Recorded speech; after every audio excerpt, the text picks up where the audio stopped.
What's up? It's your boy BossCowboySports, bringing you another one. Let's go. So, man, this is gonna be a banger. I promise you. This is for people. You want answers? If you want answers, you go hear it today. Trust me.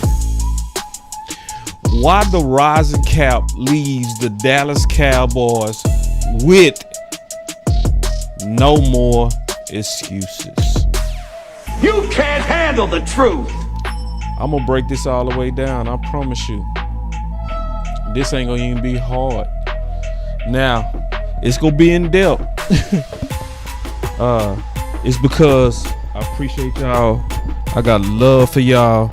I'ma always work hard to try to measure this Kool-Aid in a way that's gonna establish trust over time, right?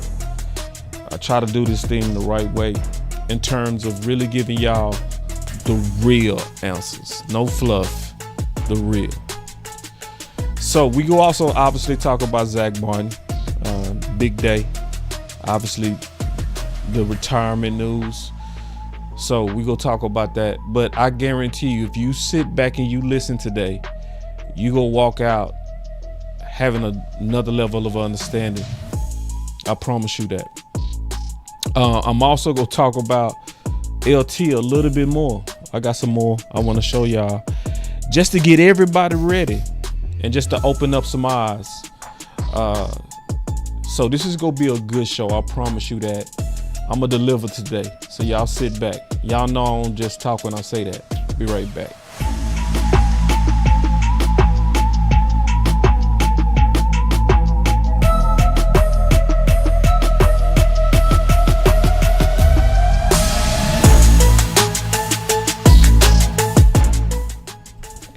Today's stream is brought to you by BetUS.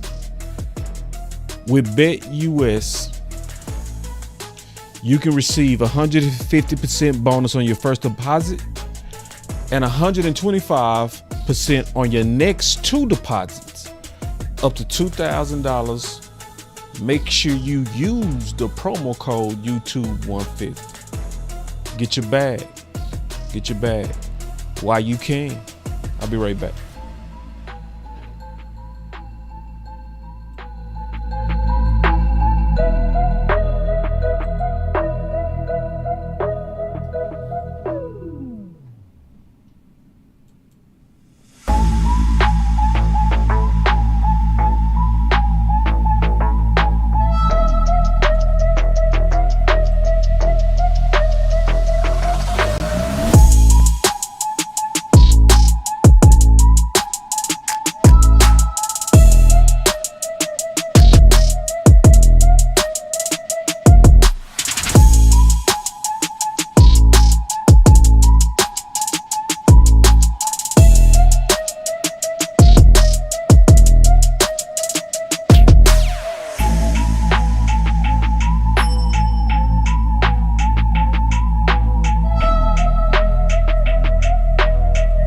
Come on, let's go.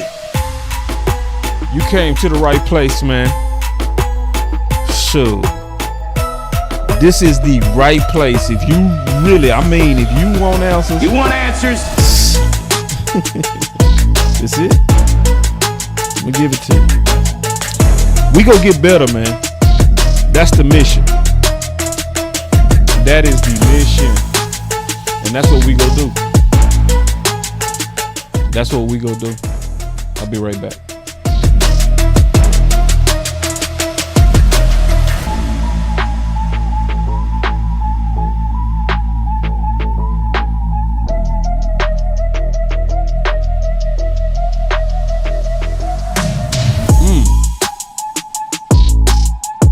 That beat come in like it mean it.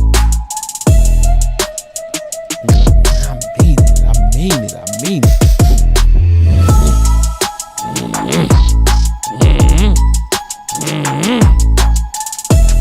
Come on now. Yes, sir. My boy Kelvin say, remember your voice matter. Tell him, man. Kelvin, why don't you let him know? I ain't listening. They finna listen though. The executives are in the building. Tyson, good to see you, my brother. I usually see you in the comment section. Good to see you live, my brother. My boy Tyson be keeping them comments going. Man, I sure appreciate y'all. I'm telling you, this is gonna be something. It's gonna be a very interesting show. It is, trust me. Also, shout out to the day ones. A lot of this took a lot of research, right? And some research that I've done before. I can't stand Edge. Edge, if you don't. Yes, of course. Edge, I swear I can't stand Edge, man. Edge, you saw from Oak Cliff. I swear you perfect at high siding. You are like perfect at it. Like you got it down, girl. Somebody is safe. Let's go, man. We finna get it. Man. Let's go. You know your boy, I'm excited about this show. And listen, I don't say that lightly. I never say that lightly. So let's get into it, man. Let's start the sauce. Let's go.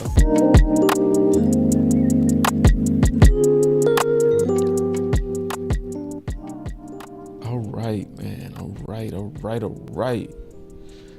Hallelujah. What's up, my brother? He said, what's up, man? What's up? I see Pastor Taff in the house. If Pastor, I see you've been in that draft mode. So we getting ready to get all that kicked off. So it's gonna be an interesting off season. We go deliver there as well. Man, so all right. So obviously I want to kind of kick it off, I think, appropriately with Zack Martin. It's a sad day for a lot of people. Obviously Zack Martin is a guy that is probably kind of like the heart and soul of what a Dallas Cowboy, in terms of his play and his durability, should resemble. The guy was an Iron Man, hardly ever missed games, played on an extremely high level for a lot of years, was extremely effective immediately, right? So 2014, Zack Martin come in. Romo ended up winning 10 games. Murray has the best year he ever had, over 1,800 yards. Maybe I think it was even 1,900. I just know Murray went crazy. He went crazy. And a lot of that obviously was Zack Martin, right? So Zack Martin was a favorite, and it should be. He earned it. He's gonna be a first ballot Hall of Famer. Just everything positive about his play.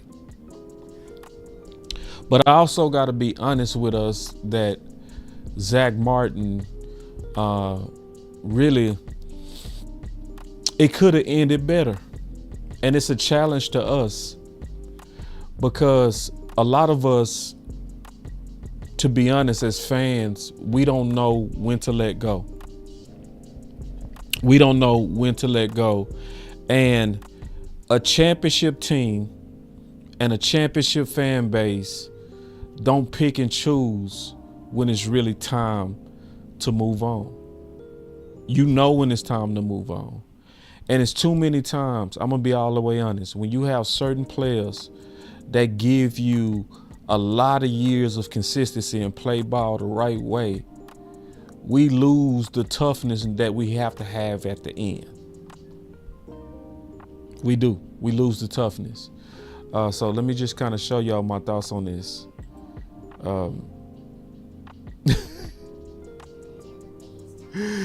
So, because this is the deal, and I'm going to be all the way honest on this thing. It's two different energies right now. Two different energies. The energy is, and I'm gonna talk about both of them. It's a lot of people that's very quick and ready to trade a young Micah Parsons. But when Zack Martin was holding out, He was holding out, and he literally skipped the line when he already signed with his signature a record-breaking contract. So Steele was waiting to get paid. Diggs was waiting to get paid. Dak was waiting to get paid. CeeDee Lamb was waiting to get paid. And Zack Martin was already paid. And he was the oldest one. And he held out. And I spoke out about it. And that wasn't easy to do. Because I already know when you talking about people like Zack Martin, who's super loved, a lot of the fans don't know when to let go. So let me give you an example of teams that have made the tough decisions on when to let go. You know who made that tough decision when to let go? That I hate to admit? San Fran. And they do it pretty consistently. So Montana, for the longest, was called the GOAT. They shipped Montana to Kansas City. Ronnie Lott, considered one of the best safeties they ever played. Shipped him on.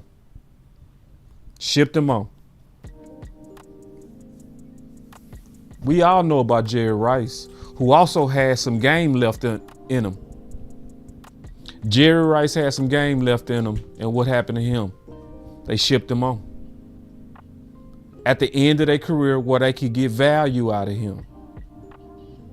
So, this is a lesson to us, because if we really about winning, we should be really about having equal conversations on trade value, especially for older players. But let's be honest. Can we be honest today? Are you seeing equal conversation? No. You're not. And Star, shout out to Star. Star said 3 years ago, we need to look at trading Zack Martin. You know what happened to Star? She got attacked. Oh, shut up, Star. Shut up. No way you get rid of Zack Martin. And she was just thinking business. It was just business. It doesn't mean we don't appreciate him. It just, is the Cowboys really first? Are the Cowboys really first? Or do we think like Jerry Jones? So Jackie asks, how would this affect the line?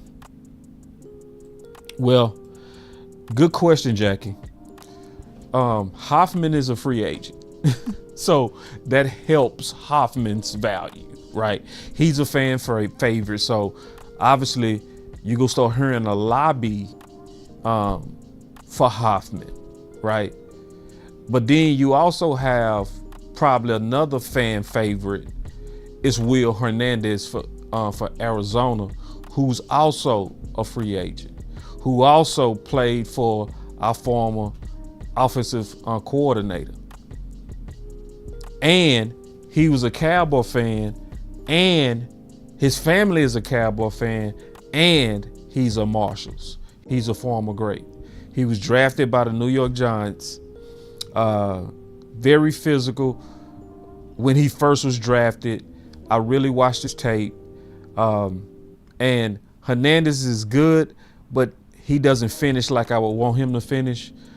I will say, if he comes to Dallas, I think he would be really good, because it's nothing like playing for the team you always wanted to play for. And it just makes sense for us to go after him as a Marshalls. And I tell you right now, a whole lot of Dallas Cowboy fans will feel good about Will Hernandez, Miss Jackie. So, and Will Hernandez was in my Boss Cowboy guide. as an ideal free agent for the Dallas Cowboys, and I wrote that 3 years ago, you know. So it just lets you know how the stars are aligning around Will Hernandez. He makes sense, you know. And so then TJ Bass, right? So we got options there, you know. Yeah, and see, you keeping it real, bro. See, I went and looked at Will Hernandez. I think he would play better here because he always wanted to be here, you know. I think he'll feel like it's a dream come true to play. It was almost like Gilmore. Gilmore wanted to play here. His family was Cowboy fans and all that. So it gave him more life when he came here. I think that would happen with Will Hernandez. So I just want to play this clip because I warned about this, and the warning still stands true because I did the show right here. Y'all listen. So if you allow Zack Martin to put pressure on you while already having a contract to get more. That's key. See, he already had a contract, but then he was holding out to get more. Now, I was saying clearly from the thumbnail, Dallas, hold the line. I was saying Dallas, hold the line. Why? Because remember, they put real teeth in the new CBA, the collective bargaining agreement. So now these owners have the ability to fine you by the day. So I was saying he older.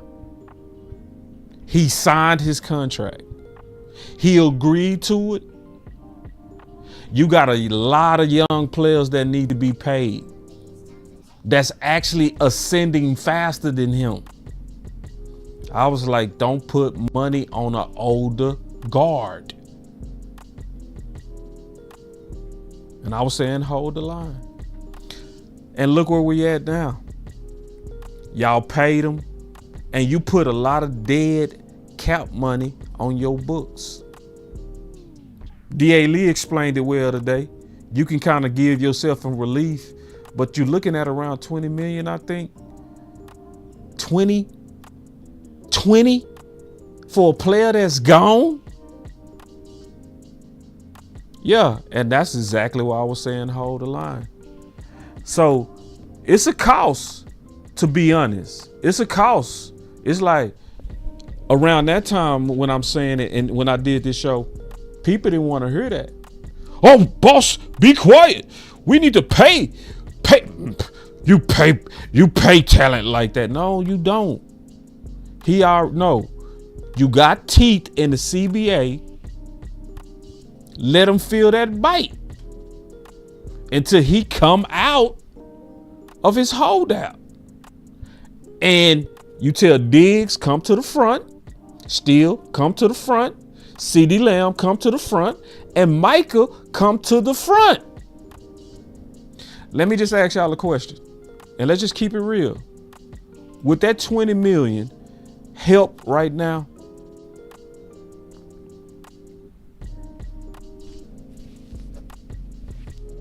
Would it? So I'm going to say something real quick that's super important. Okay. I'm going to say something real quick that's super important. I really want y'all to hear me out. If you wasn't paying attention, I really want you to, Jackie is holding it down so well. Jackie, you doing so good. I sure appreciate you. You really holding it down. She is, listen, y'all go ahead and listen to Miss Jackie, man. Miss Jackie is putting in work. She's really trying to help this information because listen, this is gonna be a rich show. I'm just getting started. This is the easy part. Zack Martin I'm almost done with it too. When I get to the money, that's the real part. When I start talking about the cap, man, that's the real part. All right. So y'all go ahead and do what Miss Jackie's saying. Everybody that's in the building, y'all go ahead and hit that like. Let's get them likes up. And take it one extra mile. Hit that share. Share this content on Twitter. Share this content in the Facebook group. Share it. On the count of 3, share it. Yeah. Because we got to get this type of information out there. And you help it by hitting that like, what Miss Jackie is talking about, man. I ain't hit this button in a while. Let me hit this button, man. It's been in a while since I hit this button.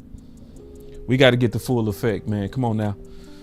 So y'all got, it's when he do it, you got to do it. So what he did, you got to do. All right. Hit that like. All right. Now, what I'm getting ready to tell you is super important. Okay? Because I'm going to tell you what I'm doing. Boss recruiting executive soldiers. Okay? I'm going to be very clear on what I'm doing. I'm not just interested in your sub. I'm not. I appreciate your sub, but I'm not just interested in that. I'm looking for support and action. People that want to take action. That's what I'm doing. So hear me out. What I'm getting ready to say is very important. So I'm recruiting soldiers. Big time. Are we talking money? I'm going to talk money. Y'all gonna really enjoy it too. Especially if you really want to learn. If you want to learn, you're going to be like, yeah. So I was thinking about how to really put y'all in the right frame of mind. And the right frame of mind, hear me out, is to be executive jurors. Executive jurors. So this is what I mean by that. And really hear me out. It's very natural for everybody in the chat to develop favorites amongst everybody in the content space. Okay. Like it's almost like even, let's just even say like church. A lot of people like certain preachers and you develop a favorite, right? It's true. It happens to all of us, right? But what we got to be careful of, because it's a content free space, we can listen to a lot of different people. Put your mind in the mind of being like a juror, okay? Where you're listening to the prosecution and you listening to the defense. If you was a prosecutor or if you was in court, you would be instructed to do that. You would be instructed to hear out what? All the evidence.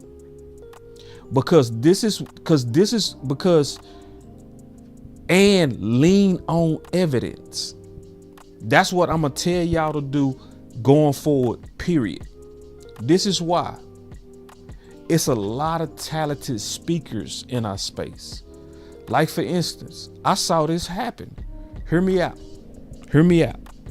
So the OC, amazing speaker, a very persuasive debater. Am I lying?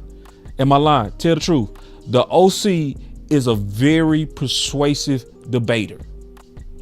It's a lot of people that are listening to Boss Cowboy Sports. And to a lot of people, the OC is their favorite. Of course, I'm cool with that. I ain't got no problem with that. We know that happens. To some of y'all, I'm y'all favorite. Right? So hear me out. So then what happens is you'll see me and the OC debating. We going back and forth. And you got respect for both of us.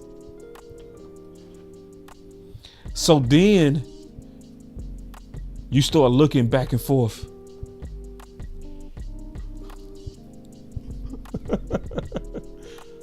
That's why you got to put your mind like a juror and say, okay, I listen to both sides. At the end of the day, who presented the evidence? Who presented the evidence? Because whoever presented the evidence and proved it, like with the facts, and proved it, not said it, proved it, showed you. And if it ended up being me, I'm recruiting you. Okay? I'm recruiting you. So if it's, big time in the house. Yeah. Like for instance, big time is a real life deacon. Not deacon, bishop. I'm sorry. Bishop preaches every Sunday. But the big time. Cold preacher. So if you hearing big time and me go back and forth, you might get confused. You'll be like, I don't know who to trust, right? So in that case, lean on evidence. Just think about that going forward. That's very important. I want to explain that because we need people that's willing to work. We recruiting people to do these hashtags, to really get out there and make a difference in the community, right? To make our voices amplify. So I just want to explain that real quick before I get into this content. So I already went through Zack Martin. I'm gonna just finish this part and then I'm gonna talk about that. I'm gonna show y'all something that's super important. Super important. But let me finish this Zack Martin because look out for this. Who's gonna stop the other group of youngsters that... Hold on, let me go back. Let me play it again. So if you allow Zack Martin to put pressure on you while already having a contract to get more, who's gonna stop the other group of youngsters that's coming up to also hold your feet to the fire? So if you allow, and I'm just keeping it real, if you allow Zack Martin to do this, you telling me Micah Parsons not next?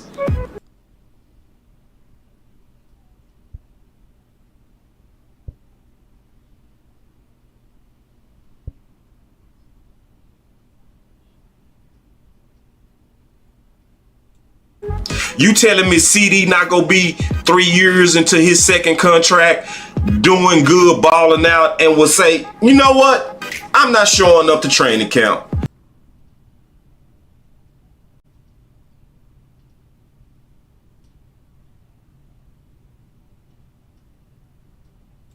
Because I don't like my contract anymore. See, if you let one guy do it, you opening it up for president for other guys to do it next.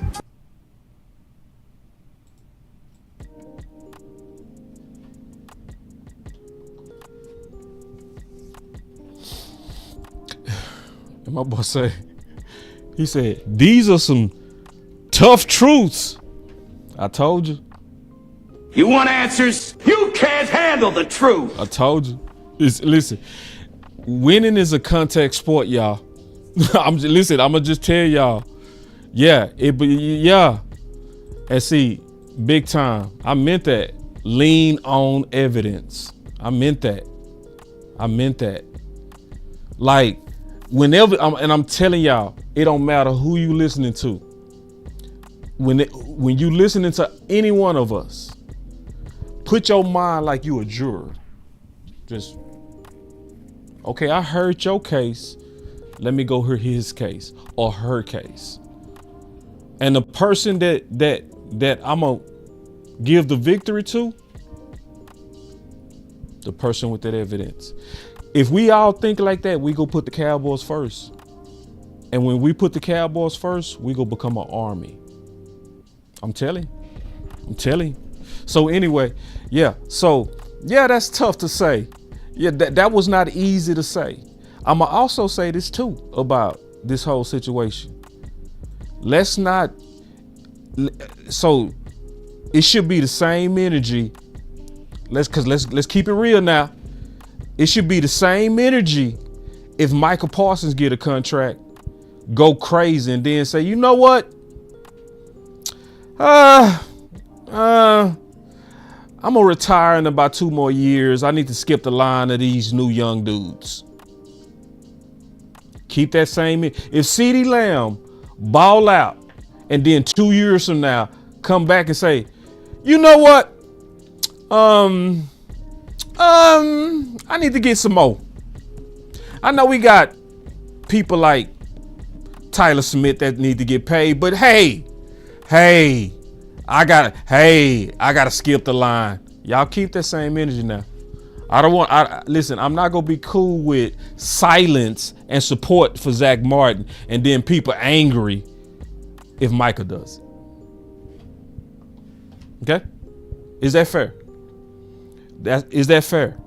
Cause see, if the Cowboys are really first to us, it should always be trade discussions with whoever. It shouldn't be only for a few. It should if we not thinking with our feelings, it should always be, but why is it only certain people we talk about trading? Why is it only certain people we cool with trading? Some people just like Witten, they just get to go into the sunset.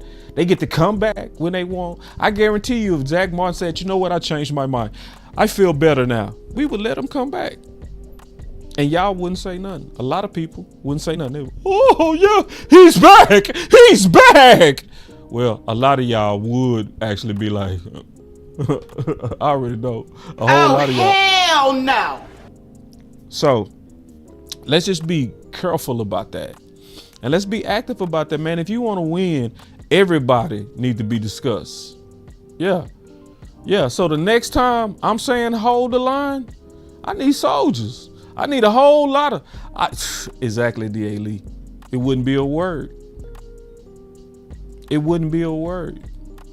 And see, y'all, so this is a perfect transition into what I want to talk about next. I want to talk about my boy LT, because it's something that I noticed. I'm gonna really break down that Micah thing. Okay, I'm gonna really break it down. Like, this is gonna be one of my best breakdowns on that Micah thing. Hold on real quick. Here it is. Found it. I want y'all to listen to this and then think. Just listen, and we gonna talk about it. Listen, this is LT. Let me turn off this music. I want y'all to really listen. And I think a lot of coaches, or my coaches anyway, allowed me to play the game the way I saw it. Play the game the way I saw it. Play the game the way I saw it. Right. You know, the way I see it. Like, you got to go here, you got to go here. Well, no, I got to go outside here, but I'm trying to get to here. So why can't I just go? Hey, you just got to the. But I'm trying to get to here. So why can't I just go? Hey, you just got. But I'm trying to get to here. So why can't I just go? But I'm trying to get to here. So why can't I just go? Hey, you just got to the point where they say Lawrence is going to be. I go to the football wherever it is. I go to the football. Now, let's be 100% honest right now. Let's be 100% honest right now. What if Michael Parsons said that?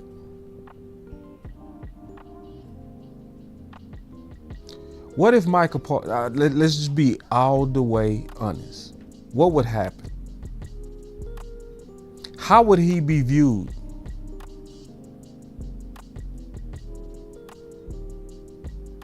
Be honest. How would he be viewed? What would be the major talking points if he said, my coaches want me to go here and go around here? Why do that when I can just go there? And I go where the ball is. How would Michael be viewed if he said that?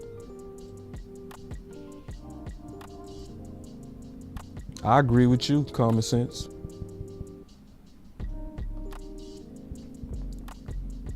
I agree with you. Why is that important to point out that difference? So this is why that's important. It's important to point out what he said. because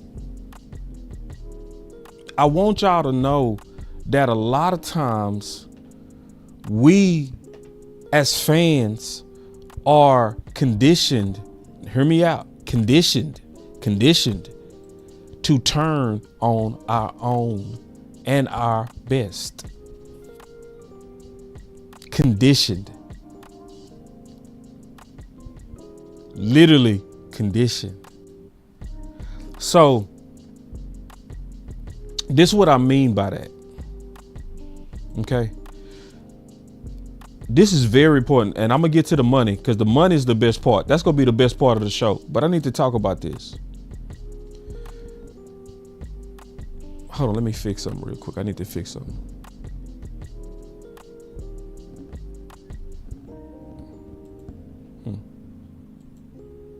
Y'all give me 1 second.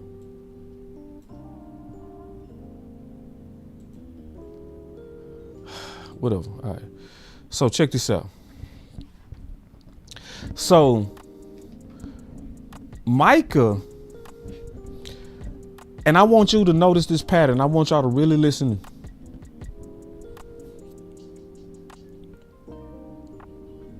All our best players are loved. Hear me out. This is the pattern. All our best players are loved until it's contract time. And it's a reason why people stop loving them. Every one of our players are loved. I'm talking about our best until it is contract time. It happens every time. And it's a reason why it happens. Okay. I'm explaining why. Cause I'm gonna be honest, y'all. And I'm looking out for y'all. A lot of us are getting played. A lot of us are getting played. A lot of us, to be all the way honest, we fall for propaganda. We do. Not intentionally, but we do. So let me show y'all something. This is how propaganda works. The key to propaganda is people saying it over and over and over. After a while, the masses will adopt the planted idea. I said, think about it. Cowboy Nation didn't want to trade an old Zack Martin who was holding out after having a record-setting contract, but we want to trade Micah. What started that thought? Like, literally look at what. Look at what's positioned as one of the. Now look at it, the other division. Is anybody saying anybody else like trade Micah Parsons out? So get one of our best out. Trade for Matt Stafford so it makes the Giants better. Extend Terry, makes them better. Resign Zach Bond, makes them better. But us, we would be worse.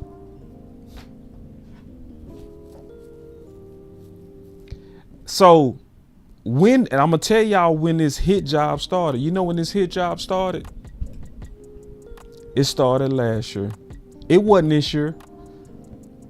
The ground was dug up last year during OTAs when he held out.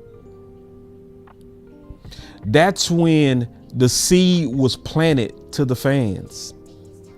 That's when the seed was planted to the fans that it would be a good idea to trade him, because that's when they started to paint him as selfish. They began to paint him as selfish because they were saying, he said he wanted to be a leader. Y'all remember that? So you should show up to OTAs. See, that's why you got to lean on evidence. Have y'all looked around the league? Did y'all research what he did the previous year doing the OTAs? The previous year, They celebrated him for putting in the extra work for OTAs. Last year, they said he was selfish.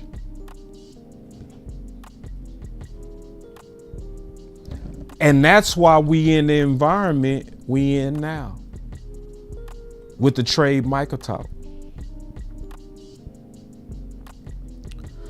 Yeah, it's because it was planted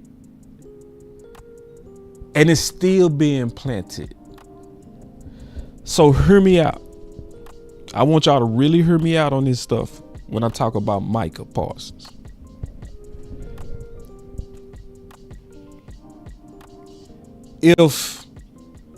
Hear me out. If you got people talking about the locker room,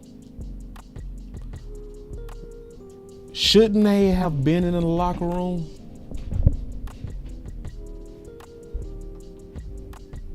Are you sure the people that's talking about how his talking hurts the locker room? Have you ever vetted to see where they in a locker room?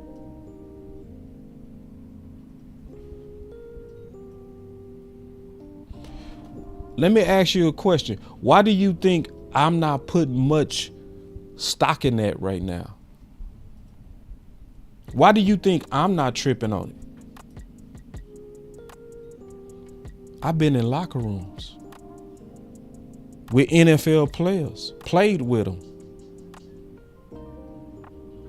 I know we get into it. I know it. And I know we still play together. I know, yes, talking might get on your teammate nerves, but it's not a deal breaker. I'm gonna give y'all the best example I can give you. It's almost like being in a relationship. It's like being in a relationship. Guys, y'all tell me if I'm lying when I say this, fellas. You might have a lady who do everything right, but she not the best cook. Does that mean you won't have a great relationship? Fellas, because cooking is not a deal breaker for a successful marriage.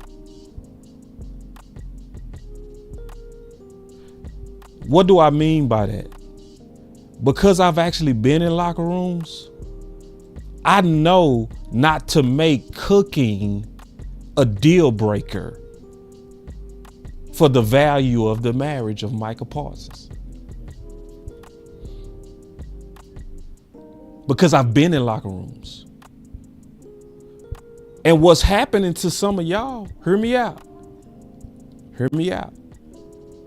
A lot of y'all ain't never been in no locker room. So when you hear people, man, he turned up the locker room with his talking. His talking is turning it apart. And you love your team, you gonna start hating Micah. Cause in your mind, he turned up the team. Cause you listening to people saying, he turned up the locker room. Do y'all want to do you want me to tell you what it's really like in a locker room? From being in the locker room, playing ball on a high level? Me. This ain't theory. I got the scars to prove it. Separated shoulders. You hear me? I broke bones on the field and popped them back and kept playing. Now, so I can tell you what the locker room like, okay? And I'm talking about on a high level. A lot of y'all ain't gonna believe this, but in every locker room, it's some cats in there that hate each other.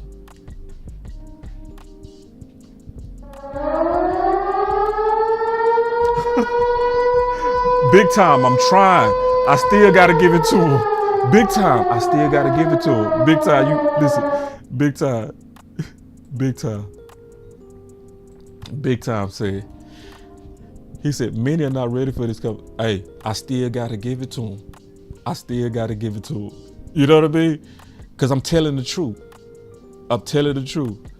Let me tell you what locker rooms are really like.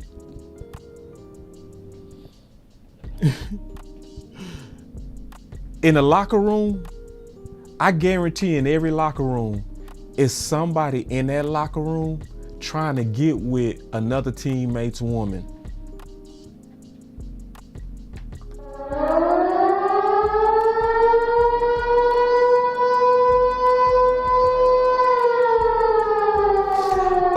No, common sense. Say, listen, he say, boss, let's be 100. The people that have a problem are because they're betas. I don't even think that's all the people. I think some people betas. I think some people just don't know. I think some people, they never been in locker rooms. So if you listen to somebody tell you, Micah Mouth is tearing up the locker room, and you never been there, but you trust in this person that's, you know, talking with a lot of conviction, right? You go all of a sudden stop liking Micah because you think he turned up the team in your mind, right? Because yes, he fumbled. He talked about Dak Money, him and Malik Hooker. That was obviously a riff. Let's keep it real. It was a real riff. But I'm gonna tell y'all something, man. I'm telling you from being in the locker room. Yeah. And then Big Time said guaranteed. He talking about somebody in there trying to mess with somebody else's woman. That's guaranteed. That's in every one of the locker rooms. I have never been in a locker room where that was not going on a big time level. Not a small time level, a big time level. Okay. See, Big Time, should I tell him or should I lie to him? Should I tell him how it really is in the locker room? Should I tell him how it really is when everybody know who got the finest woman and we all know and we talk about it? Big Time, should I tell the truth or how we'll know? Boy, Big Time, his wife. Big Time, cause Big Time been in the locker room. He know I'm telling the truth. Big Time, am I lying? I'm not lying. It's in every locker room. Every locker room too. Guess what? It was in your Dallas Cowboys locker room. Do y'all remember Lucky Whitehead? Do y'all remember Lucky Whitehead? Do y'all remember he was messing with Zeke's accuser in 2016? Oh. But boss, Micah Mouth is turning up the. You better listen to some people who've been in the locker room. Okay. Let me tell you how men put the game first. Jason Garrett knew that, and see, Big Time. Let's talk about this as men. Me and you are content creators. We're real men. Now, me and Big Time, we talk. All right. Now, okay. This is another thing about Big Time too. This should tell you everything, and he a cap. What did that tell you? Big Time is a ladies' man. You hear me? Like, Big Time is a major ladies' man. He's a man of God. But listen, y'all, if Big Time wanted to be that guy and just go back to the devil, he would easily be able to join forces. You hear me? So Big Time, that's why I'm talking to you, because see, it's a couple of people I know that's straight up ladies, man. I just know, ladies, man. They married, but they ladies, man. Like, you know, players know players. You know, you be like, say, you boy. Like, players can finish each other's sentences. You hear me? All right. So Big Time. So Big time. So you telling me that Lucky Whitehead was on the same team with Zeke, as Zeke was losing millions behind a likely false accusation, and the Cowboys let them play together? You can't handle the truth. How many games in a row did that team win? 11. In 2016. Yeah, Angie, listen, I am exposed. And it's because I want us to weigh the seriousness of the threat, right? Because I know it's a lot of people, they'll listen to me and I'll be like, bro, I ain't tripping off that shit. Like, yes, Micah needs to change, but hold on real quick. Hold on. You know I got to do it now. Yes, Micah need to change, but 877 pay Micah now. Yeah, it get on my nerves, but my team had can we just stop and think about how messed up it is? But what does that say about the focus of the men? Common sense. What does that say about the focus of the men?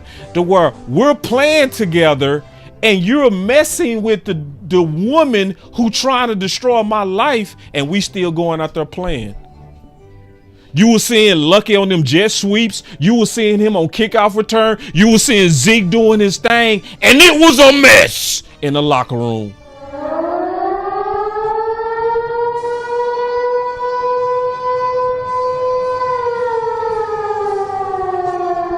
The question is, though, You can't handle the truth. can you handle it? Can you handle it? What I'm telling you? You want answers? Cause see, I'm gonna tell you, and I'm being honest with you. I'm being honest with you. I'm being all the way honest with everybody. You will hear, he is Michael, his mouth. It is like,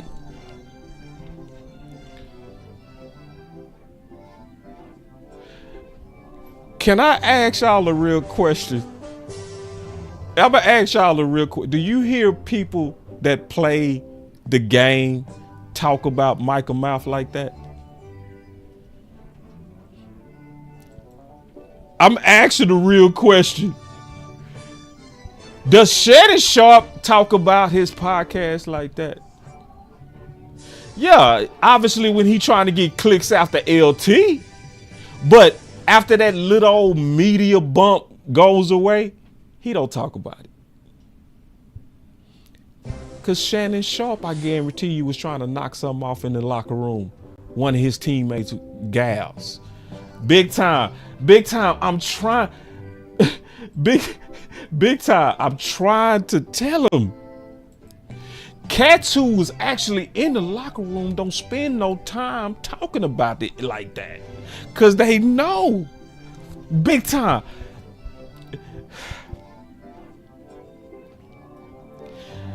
Man, listen. You want to know what the locker room really like? Big time. I'm just gonna tell them. When we had issues, we would get the gloves. Listen, we would be in an apartment and we drinking. We getting drunk, and then somebody say, "Man, Oak Cliff ain't about nothing, bro. I'm tired of hearing about Oak Cliff." I say, "Shit, who you talking to?" The Trey ain't about nothing, talking about Houston. Man, say, man, F Oak Cliff. Say, man, get the gloves, bro. And we would get the gloves and box. We would go outside. Lou, am I lying? See, because I'm talking to people who I know been in the locker room. Lou, am I lying? Can we tell them what the locker room really like? Lou, can we please explain to people what the locker room really like? See, Lou. See, did y'all see when Ocho was talking to what's the dude from Pittsburgh, and Ocho was in there like, man, I don't care how big you are. That's the locker room, man.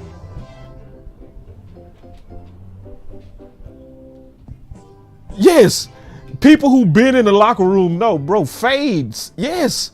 Man, I done boxed so many of my teammates. Boxed them. On the field and off the field.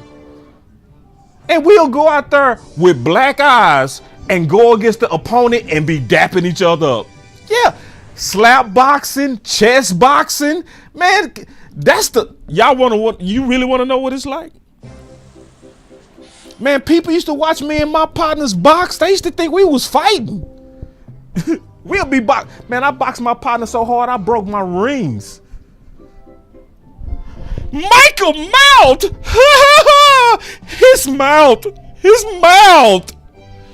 So, I just want to spend some time, man, and just keep it real with y'all.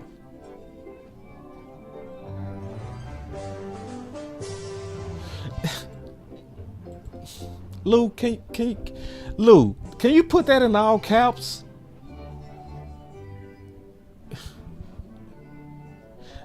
So, see, because a lot of people never been in the locker room, Lou. That's why most people overreacted. Big time, Lou. And I keep saying them because I know they played. If you play ball, you already with me. I don't care if you played in high school, if you played in college, if you played in the league. If you've been, you know I'm telling the truth.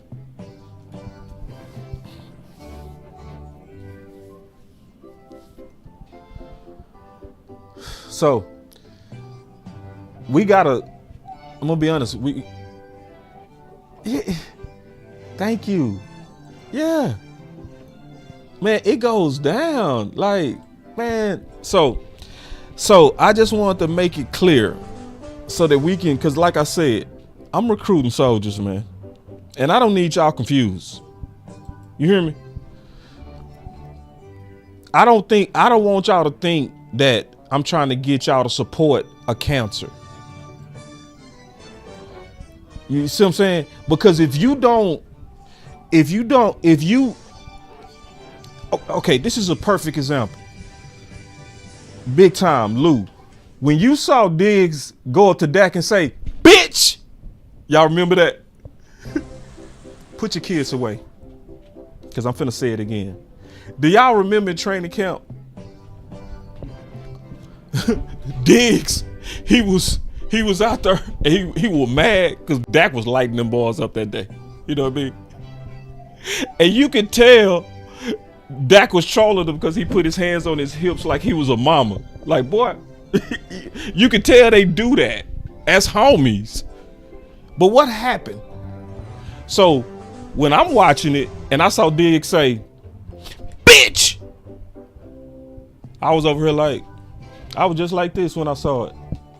Yeah, he said, shut your bitch ass up. That's what he said. Thank you, common sense, right? He said, shut your bitch ass up, right?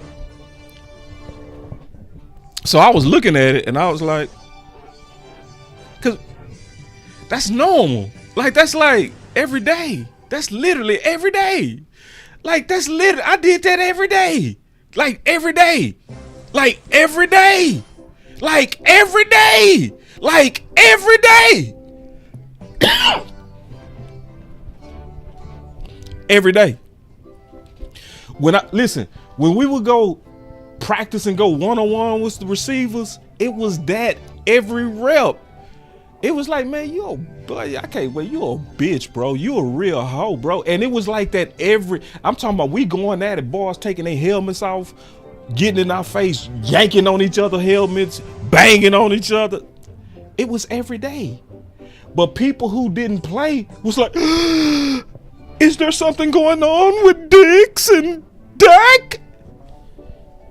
Bro, no. Literally, that's the locker room. Yeah. So I want y'all to be really, really careful and be executive jurors. Like, look at the evidence. So if somebody telling you what the locker room is like, ask them, have you played? Have you played ball? Because you have a lot of opinions on the locker room. Who did you play for?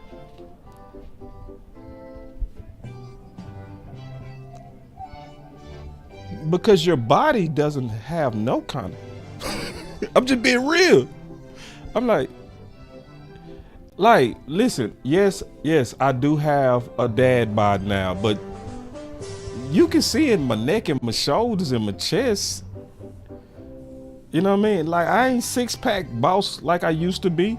I'm 1-pack, but you can see the shoulders. You can see it. I can look at Big Time. Big Time got gray, but Landlord, the only one that don't look like a receiver. Don't tell Landlord I said that. Don't tell Landlord I said that. Don't tell Landlord I said that. Don't. My boy Landlord don't like. Landlord be like, I was a cold receiver. I'll be like, really?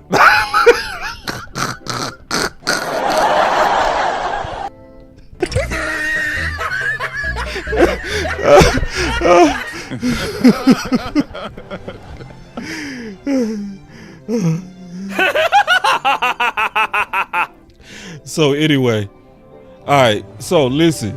So I need y'all to get back. I need the soldiers to get on back. Come on back, soldiers. We need y'all on that 877, man. We need y'all. Hey, Lou, I'm telling the truth though, bro. Landlord, he don't look like he played no receiver, bro.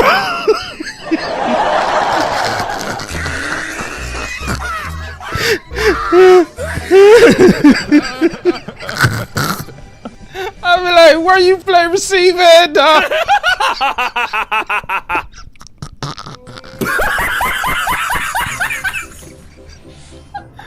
I be like, where you play receiver, bro? That's my boy, though.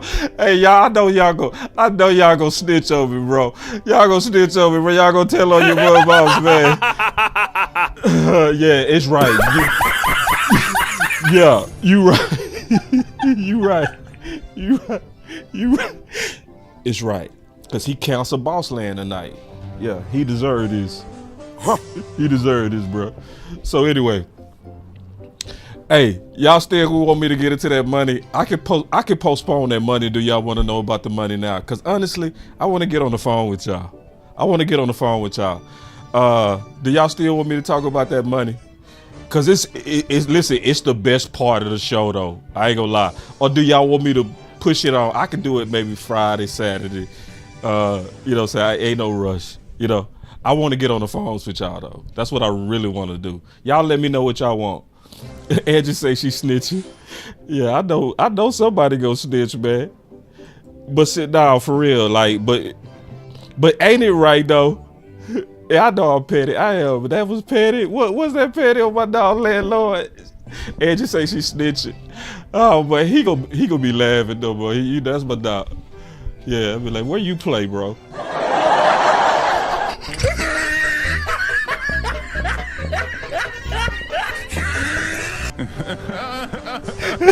Where you play?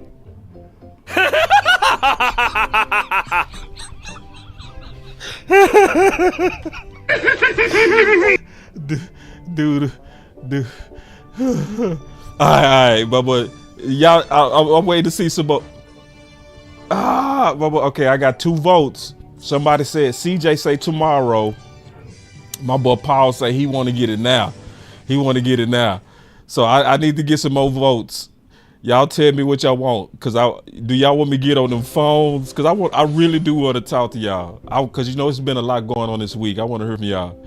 So Paul say keep cooking, and he voted twice. Do y'all want me to get into that, the cap stuff? Cause the cap stuff is real. I did a lot of work on that. I did. I know I'm petty, bro. Casting, man, where you been, man? I ain't seen you in a while. That's my dog, Casting. I ran into Casting one time in Dallas, man, in the streets. Yeah, walked right over to me, man. I thought he was finna rob me for a minute. I'm like, oh, that's Casting. Yeah. So, all right, y'all gotta tell me what you want. Do y'all want me to get on these phones, or cause right now it's tied. I only got 2 votes. I got tape from my playing days. I do. I can show y'all some tape. Yeah. All right. I'm gonna go ahead and get into this money, man, because it's very important. So y'all give me a second to set it up. Now, you know, boss, when I break stuff down, I really break it down. But this gonna really help y'all really understand something that's very important. Okay, so we got people saying talk about the cap. So you got outvoted, bruh. So I'm gonna go ahead and talk about the cap. I'm gonna still take some calls though. So I'm gonna try to run through this quick. Let me set it up real quick. I gotta set it up. Okay. But you go fully understand it by the time I'm finished. Man, hold on real quick. Somebody said the phones. Rico said the phone. DA Lisa, y'all, the phone people, y'all got outvoted. It's more cap people than phone people. Oh, Angie. Ooh, Angie with the sneak this. She said, I look like I could play linebacker. I don't look like a cornerback no more. Hey, you might be right. I take linebacker. All right, but here we go. I'm gonna go ahead and get into this cap. Okay. Let me get y'all this content. All right. So I'm gonna break this all the way down to you. So I did a breakdown on this, okay? And before I do the whole breakdown, I gotta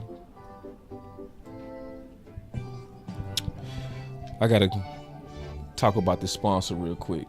Oh, the phone is starting to come back. The phone is starting to come. The phone is making a comeback. Y'all want them phones? I think I need to do the phones. I do think I need to do the phones. I'm gonna do the phones, man, because you know if I do this cap, I need to catch y'all fresh. I don't need to catch y'all on the B part of the show. I need to catch y'all on the A part of the show. You know what I'm saying? Because then y'all gonna start going to sleep and shit. Because I'm gonna break this down, but I'm gonna tell you this. Okay, this is what I'm gonna do. I'm gonna just tease you and I'm gonna come back and give you the rest. All right. I'm gonna give you a very small bit, okay? And then when I come back and break it down, I'm gonna give you the full thing, okay? But this is gonna be enough to wet your beat, all right? And then I'm gonna take some calls. But this is very important. So let me first explain this, the main part of this. The main part is that I'm gonna try to explain to people is that $20 million sticker shock, for most people, we're seeing it wrong, okay? Because as I'm just watching tweets and social media and listening to different opinions, yeah, I'm gonna take these calls. I'm gonna take the calls. I really want to hear from y'all today. It's a lot going on, and I want to really hear from the executives today. So, so that 20 million is giving a lot of people sticker shock. But I'm gonna warn everybody that this gonna sound crazy, but I'm gonna explain it well as I break it down. 20 million is really not 20 million. I know that sounds crazy, but it's very logical. So, what do I mean by that? So, what's going on with the salary cap happened in basketball. So in basketball, they went through the exact same thing that happened with football, but it happened to basketball first. And in basketball, they had a new CBA, which allowed more of these television companies to actually get into the market. And that's what spiked their revenues. So more television companies, more advertising, more revenue, a bigger cap. So when you got a bigger cap, that also jumps everybody's pay. All right? So now when I read this, it's gonna make sense. The salary cap has been rising for decades. This is from basketball. And we gradually become accustomed to what a player is and isn't worth. Now think about this from football in the NBA. But the $24 million increase is so sharp that the numbers normally associated with certain types of players can go out the window. So let me just pause real quick and let me just ask you a question to see if y'all paying attention. Now, this was from 2001, that article. What just happened to the football cap yesterday? What was the amount?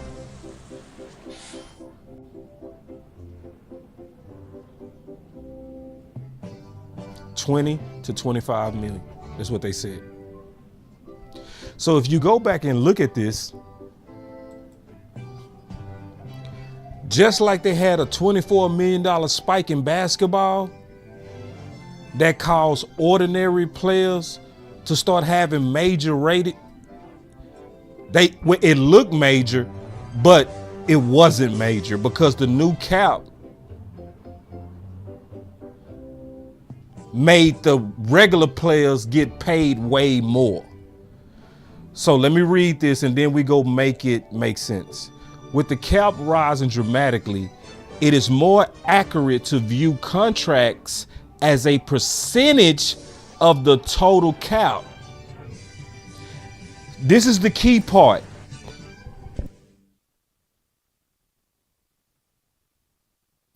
A role player like Marco Bellinelli, I probably killed his name, usually makes around 8%, while a superstar like Kyrie Irving is capped at slightly below 25%. So certain players get a certain percentage of the cap. So listen y'all, this is how you can really truly determine a fair market value for a player. I'm teaching y'all how to do it. I'm gonna tell you how to do it. If you really want to know how to do it, you got to go look at players that's like Osa, similar production as Osa, look at when they got paid and the percentage of the cap when they got paid. You then assign that to Osa and that tells you his market value.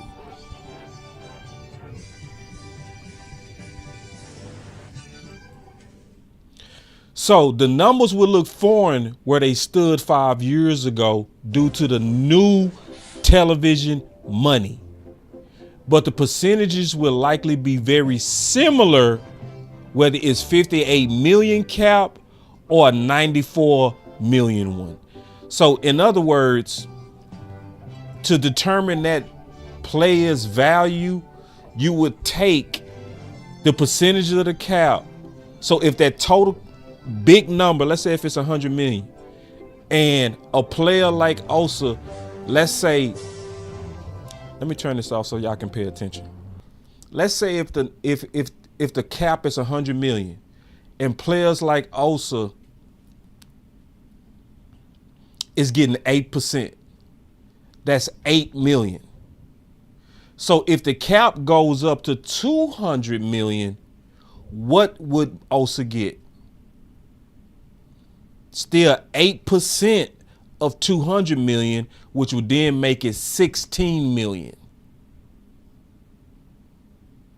The same player, but because the cap increased, so did the money amount of what he's worth.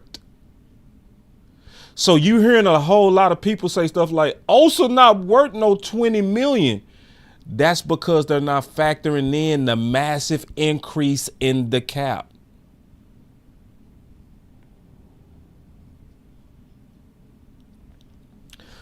All right, so, and then I'm gonna take these calls. But I'm proving it. Like if you wanted answers, I'm gonna give it to you. It might be like school, but this is right. You might be bored out your mind, but I'm telling you the truth. So like this happened in basketball. It doubled when the new collective bargain agreement kicked in. Those television contracts doubled the revenues for basketball. So as a result, the role players started getting superstar money. So if you go look at history,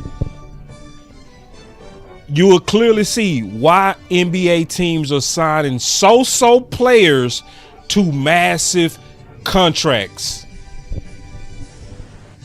But if you don't understand how the cap is rising and the speed that is rising, you're going to undervalue players and you're going to fall for sticker prices. You go look at 20 million and say, what the wait! And it's like, it's really 20 is really not 20. You got to look at it like the percentage of the new cap. And you'll really see that it's actually right in line of what he's supposed to get. See, a lot of us are panicking because we don't understand the cap. So I'm going to take some phone calls, man. Listen, though, I'm going to have to probably go through that twice because that might have been confusing. Was that confusing or did y'all understand that? Did y'all understand that? Y'all let me know, or do I just need to say don't even talk about the cap? Is it too much like school? Because I don't want to put y'all to sleep. I swear to God, I don't. I really want to get y'all answer on this because if y'all don't really want me to explain this, I won't. I just know by myself how it works. But anyway, this is what I want to explain to y'all. The cap is massively growing. The cap is massively growing. And with the cap growing, just understand it like this. When the cap, hey, D.A. Lee, I know you are. This is true. So I already know you keeping up with me. I know you keeping up. This is, my boy said, I've been understood it. Okay, cool. I'm just making sure, man, because I don't want to get into it if people like, whatever. But I will say this, though. This is why I'm saying when you understand that is no excuses. And so let me show y'all this and then I'm going to take these calls and then I'm going to delay it and I'm going to talk about this in the future. And I'm going to go in detail. Like, so I just kind of scratched the surface a little bit. But I got to touch something that D.A. Lee did a real good job of explaining on Twitter.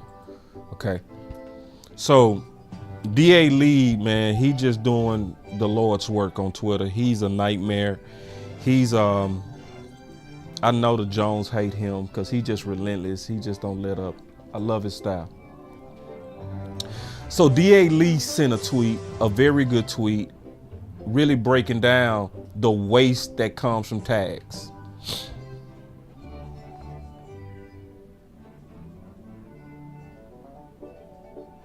Oh man, hold on, bro. That's cold-blooded. Somebody said you could understand it all you want. Jerry don't. That's so messed up, bro. That's so messed up. That's messed up. So we got us a super chat real quick from I Love Weed, man. I ain't seen you in a minute, man. Where you been, man? I've been looking for you, I Love Weed, man. Yeah, where you been? I need an answer from you, man. I miss you, my brother. He said Jonesy spending $420 cheap with it. See, I be noticing when y'all miss church. I notice when y'all miss church. So now let me go back to this though. D.A. Lee did a fantastic job. He said the Dallas Cowboys should stay away from the franchise tag. Y'all clap it up for D.A. Lee. Clap it up.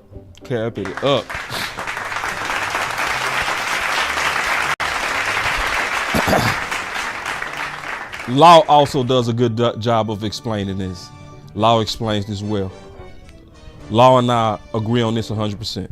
Me and Law, we are eye to eye on this, 1,000,000%. Like we are neck and neck on this. And I'm neck and neck with D.A. Lee because you got to understand how tag work. When you tag one of these players, it comes out of that cap, the entire amount comes out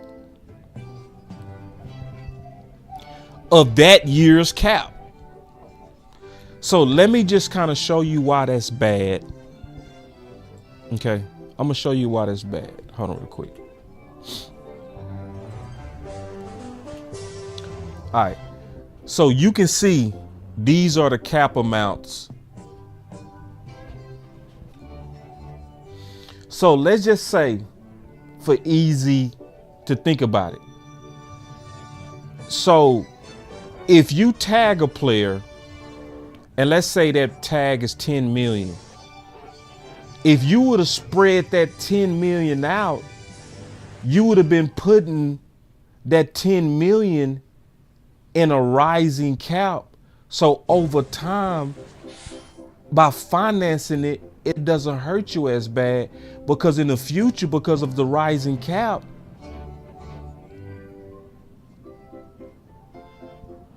it's just not as painful. But when you tag a player, that whole amount comes out of that year's cap. So let's say, if I'm just throwing out a number, let's say if Dak had a tag amount of 75 million and the cap is 275 like it is for 2025, that means the cap will go down immediately to $200 million. And so going back to D.A. Lee's tweet, I put the numbers on it, okay? So you can see how much the Dallas Cowboys have wasted in tags. So when they tag Tank for 17 million, they lost that whole 17 million in 1 year. When they tagged Dak for 31 million, they lost that whole 31 million. And worse, that was for only 4 games, because that's the year he broke his ankle. So basically, the Dallas Cowboys paid $31.4 million for 4.5 games. Then, goofily, they tagged Schultz for $10.9 million. They tagged Pollard for 10. If you add up all those tags and all that money that just came out of our cap, $70 million have come out of our cap. And we would have had way more money if we financed these players. We would have had way more money. And this is the worst part, D.A. Lee, and everybody else that's listening. Then I'm going to take the calls. Guess who get blamed? Who get blamed? The players. What do they say? Well, you know, we just trying to get Dak to understand if he come down some, we gonna be able to put players around. They don't talk about how they mismanaged. They don't talk about that. They don't talk about how they blew $70 million. Blew it. And they blew it just being indecisive or greedy. Just being indecisive. Just, you not gonna work with us? It's just, yeah. Just like the OC say, you not gonna work with us? Well, we gonna put you on the tag. And if you get hurt, you ain't gonna get all the money you could have got. But every time they strike out, every time they the ones who lose. It's almost like they betting on you to lose, but you lose every time. They have not won, D.A. Lee. They have not came out on top one time. Not once. So anyway, man, let's get on these phones, man. That's enough. That's enough. Let's get it. Piling paper, got them talking nice to me. Down the bottle, it be going right through me. Brown baby, down to take a flight to me. They think that I'm stunting, but it's slight to me. Piling paper, got them talking nice to me. Guess that's why the labels want the rights to me. CD on my back, and if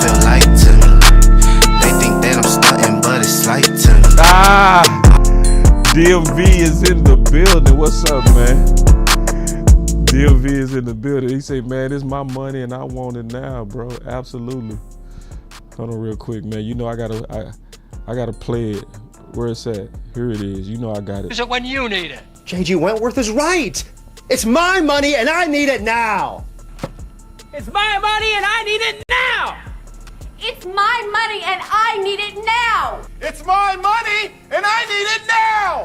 Right on. Yeah, man. So y'all call on in.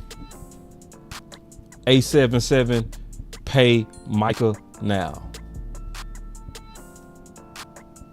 All right, we got common sense in the building. Chris 214 in the building. All right, let's go. D Shift in the building. Chris 214, man, what's up with it, big dog? Not much, man. How you doing? Man, good to hear from you, my Dallas brethren. Yes, sir. Yes, sir. Hey, I kind of joined your show in the middle, so I'm not sure if you spoke about Zack Martin. Yeah, I did. Oh, okay. So I feel like, to me, that's very intriguing. Obviously, Zack Martin played right guard. Hoffman, TJ Bass, I feel like that's going to be a hell of a battle this camp. I really do. Kind of got big shoes to fill. Probably not as, like the last 2 years of Zack Martin, but hey, like, I feel like that's going to be a very important spot. Also, Cooper Beebe, I was hearing that, hey, he might switch over to that spot as well. So how you feel about that? Because I missed what you said. It's another void. It's another need, but we have decent depth. Hoffman is a free agent, so it's no guarantee he gonna even sign back with us. Oh, he is? Yeah, he a free agent. Yeah. Oh, that. Yeah. So we got TJ Bass. Awesome Riches is a left side player. I'm not sure if they would move him to the right. I have no idea. Then remember we drafted old boy last year in the 7th round. And he's a right side player, and they already envision him being Zack Martin's backup. So they go obviously give him a chance to see what he can do. Then there's free agents like Will Hernandez, who would be a Marshall's. It's some options out there, and when we do the draft show and we talk free agents, that's gonna be obviously something that we go really get into depth about. It's just all the options of how to solve the gap of Zack Martin. Obviously, the good news is that we've pretty much already had the absence of Zack Martin, and it was okay. Yeah, exactly. Yeah, and I will say this, and I know Lou will co-sign what I'm getting ready to say. It's some very good developmental guards as well as tackles in this draft class, especially power guys. Okay. Power guys, So I went through all offense, and I'm not afraid at all on the absence of Zack Martin. His best was behind him 2 years ago. It was. Yeah. It was. And hey, boss. Yeah. Whenever you start doing, doing that type of content, I need that graph. And you be working that graph, bro. What graph? And like that little chart thing, the contingency plan. Oh, I got you. Yeah. I got you. You be working that chart, bro. No, I got you. You be working that. Yeah, I forgot about that. Yeah, I know exactly what you're talking about. Where you talk about the different options. You got to bring that back, bro. Nah, that's a good idea. I know exactly what you're talking about, where I had a starting 5 and I can move this guy here and I have the depth here and I can move. Yeah, I got you. That's a good idea. I'm going to bring that back. Yeah. Because that visual helps. It does help. it helps you see it and work through it. You're right. So what's Visual. yeah, what Chris 214 talking about is I got this visual, but I was also able to like move it around. You know what I'm saying? And so we can talk about different options of how to really get your best 5. Appreciate that, Chris 214. I would probably forgot about it without you, bro. Real talk. Yeah, So, it's all good. yeah. All right, my brother. All right, man. Chris 214, man. All right, we got Common Sense, and then we got D Shift. Common Sense, what's up with it? Clebo. Boss, can you hear me, bro? Yeah, I can hear you good, Common. Okay, what's good? How you doing today, bro? Man, I'm good, bro. What's on your mind? Man, to be honest, I don't want to spend a little bit of time on that Micah thing. I don't want to spend a lot, just a little bit. Mm-hmm. To be honest, bro, I think I've said it before, bro, but the biggest problem with us, bro, we got to come together as fans, man. Like, it's too much trade Micah this or trade Dak this, blah, blah, blah, whatever, bro. As fans, bro, we doing our team a disservice. Now, I hate to bring this up. I really hate because I can't stand the fucking dumpster juice Eagles. But you remember, I think it was last year or the year before, they did something, and they fans went out there and was riding in front of the thing just because they did like a stupid play call or something. I can't remember what it was, but it was either last year or the year before. Even though we hate Philly, they gonna ride for their team. It ain't about the players; it's about the team. They don't give a dang what if the players play bad. They gonna get on their ass, and then the players step the fuck up.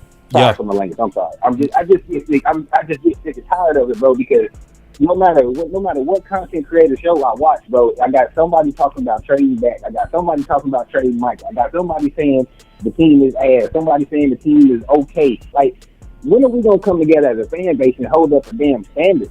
You know what I mean? Like, that's my biggest problem. And when I was with the whole Micah deal, bro, Mike is what, 24, 25 years old? You know what I mean? Like, listen. When you show up on the field, you show up on the field. I ain't got nothing to do with it. As long as you ain't out there robbing stores and murdering nobody and doing nothing like that, you live your life to the best you can, or whatever your piece is, you do with that. That's what that is. And the whole thing, like when we talking about the locker room, the main reason why I say most of them are betas, because boss, you know just like me, and you said it. Hey, if I got a problem with something you saying in the locker room, hey, let's check this exit sign right quick, bro. That's you right. know what I'm saying? And that's why I said they betas, because most of them ain't gonna just sit. They just gonna take it, and then they gonna go over there and sneak this and be like, man, I can't believe he said that. Why would he say something like that? No, you over there say, hey, bro, we a team, bro. You ain't gonna be saying that. If you got a problem with me, we can step over here to the side and we can fix it. We can fix this real quick. You win, we'll go your way. I win, we go my way. Which one you want to do? That's right. That's how I was raised. You know what I mean? And see, I think that biggest. Go ahead. And common sense. That's how men and other people roll. Like me, DMV, me and Tuck, me and the OC. You know, you see it all the time to where if we got a disagreement, we'll turn the channel on. You know, I'm not gonna talk about my disagreement with DMV and then he do a video about how he disagree with me, then I do a video how I disagree with him. No. We just efficient, bro. What we do is say, I ain't saying that, and I'll say, well, we'll talk about it when we do the show. DMV, don't, you know what I'm saying? And that's how men do it when the team is first. Right. And see, and you know me, boss. I've been a supporter of your channel for, you know, a good minute. You know what I mean? Probably since about 2019, 2020, something like that. From the beginning. Sure. You and D.A. Lee. Yeah. Yeah, I was looking at some of my old shows. My boy D.A. Lee was right there, bro. Like, I remember D.A. Lee when he had the half face and he had the gray profile pic. You know what I'm saying? Yeah. Couple since you done changed your stuff a couple of times. You know? Yeah, my boy C. Because remember, at first I was Lamar got shanked by the butter knife. Yeah. See, y'all was in here when it was like 20 people and 5 people. Yeah, exactly. Exactly. And my thing, and my whole thing, why I was bringing that up is because one of the, like you said, we all got our favorites. Boss, you are my favorite. You and Law are my two favorites. I appreciate it. But the main reason why I rock with you more than anybody else besides Law is because one of the first two shows I did witness with you. You and the OC was debating hard.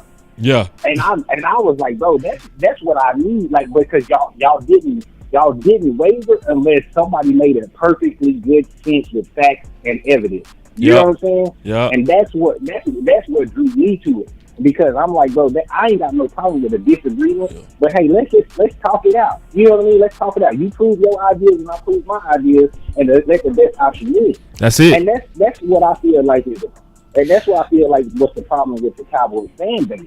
It's because too many people got their own opinion and they don't want to submit to nobody else. Sorry, like somebody pulled up at my house. My dog was crazy. I'm sorry. Nah, you good, man.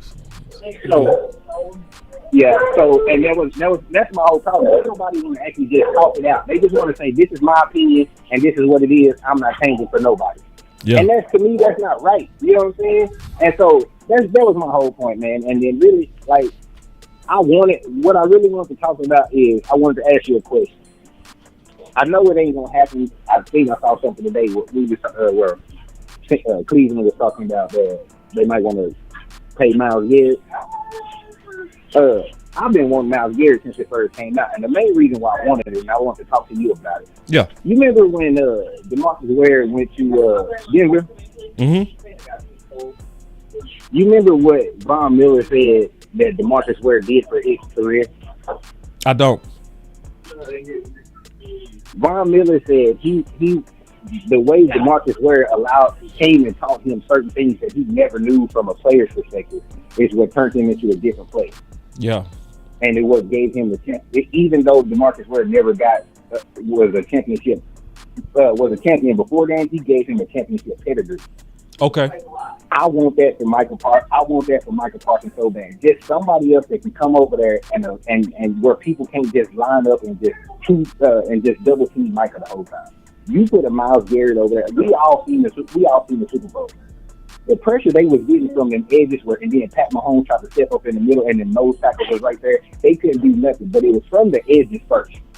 If you get a Myles Garrett or somebody like that can just put constant relentless pressure over there to where they can't double team him nor Micah, bro, our team is gonna go beyond this. You know what I'm saying? Bro. You get a Myles Garrett or somebody listen, bro. You get somebody. Go ahead. Common sense, bro. If we got Myles Garrett and Michael Parsons, bro, I'm gonna cry real life tears, cause you cannot stop that. That's my whole point. Why is nobody talking about that? That's my whole point. I talked about it, but we need to talk about it some more. I'm with it. Like, listen, exactly. Everybody I'm with pushing that. Hashtag both. You hear me? Shit. I've been doing we got to figure out a hashtag, bro. Micah, bro. Listen, bro. That would be the best defensive end combo in history. I have been doing hashtag pair Micah and Myles. That's what I've been doing. Pair Micah and Myles, because there's no need to trade both of them, bro. I'm telling you, bro. If we get both of them and then go get like what's his name from Cincinnati or the linebacker Bolton. He's the middle linebacker from either the Chiefs or the Cincinnati, or he played with both. I can't remember. Get Bolton to go, to help out on defense in the middle. To Overshown and all them get back and get us a DT, get a vet DT like Jonathan Allen or somebody, and then draft you one in the third or fourth round, and then get you some weapons in the first, second, and third. Get weapons in first, second, and third. I'm gonna say it again. Get weapons in first, second, and third. Bro, we can make a change that fast, and that's all it needs. It's not much. That's exactly what we should do, bro. So somebody said it best. You pay for the trenches, you draft for the skill. That's the best. That's the best. That's the best way to do it. You pay for the trenches and you draft for the skill. That's exactly what we should do. We've been saying that. We've been saying that for 3 years, boss. When we been talking about the shoes, go get the shoes. That ain't you got to pay for Let's shoes, go get bro. them. We got to go to the store. You got to go to the store and buy the shoes. You can't get those out the draft. We got Star in the building. And that's yeah, shout out to Star and all the appreciate all the content creators that come and show love, bro. I just love that so much when all the content creators come and show love. That's dope. Yeah, but boss, that was my main thing, bro. Like not too many people have been saying. I haven't heard. Nah, I'm with you, bro. Listen, I talked about it, but I need to talk about it more. You right, bro. Let's push it. Like, you know, we don't pay Micah, which I'm for but at the same time, bro, we also got to push that 877 pay Micah, because that's what will open up the cap space for Miles. See, listen, that's why. Listen, y'all, we cannot. Yeah, you can't hear me. Okay. No, it had cut out for a second, but you back. That's why we can't get caught up on Micah talking. Micah, if anybody, listen, okay, if you talk about how he talking is getting on your nerves, fine, that's fine. But shit, spend 20% of your energy on that, because 90% of it need to be pay him now so we can free up cap space. Ain't that first? Damn, like ain't that first? Like, if you can pay him, you listen. If we don't pay Micah, there's no Miles. Can we just go and say that? Yes, no Micah, no Miles. No Micah, no Miles. Yeah, it's that simple. Yeah. And see, another thing I was gonna say, boss. Like you said, we got anybody that plays sports. We've been around the people that was considered the dudes. You know what I'm saying? The best of the best around us at that time. We've all been around it. And guess what we know about those? Those dudes got away with a little bit more shit than the average player. You know what I'm saying? You get what I'm saying? Because when it was time for them to show up, they showed up. Micah is that type of dude. Micah is just like Dak, in my opinion. Quit asking him to do everything. That's your problem. You want people, like, I've seen so many people talk about sex. I'm like, where's the pressure? You know what I'm saying? Where's the pressure? Where's the relentless effort? Where's when Micah's getting held by two people and the running back takes off, Micah gets off of the two people that's holding him and runs and tackles him before he gets to the end zone? Where is that? There's more to it than just fucking sacks. That's the problem. That's the problem with our community. They all they care about is sacks and interceptions. You know what I care about, boss? Give me pressures, tackle for losses, and getting off the field on goddamn third down. That's right. That's all that I don't care about sacks. I don't. Give me pressures, tackle for losses, and get off the field. That's what I care about. Just give me chaos. Give me all of it. I just put it under chaos. Yes, give me all of it. But if I gotta separate it, I won't get off the field on third down. That's all. Get off the field on third down. If you get off the field on third down, it changes the game so damn much.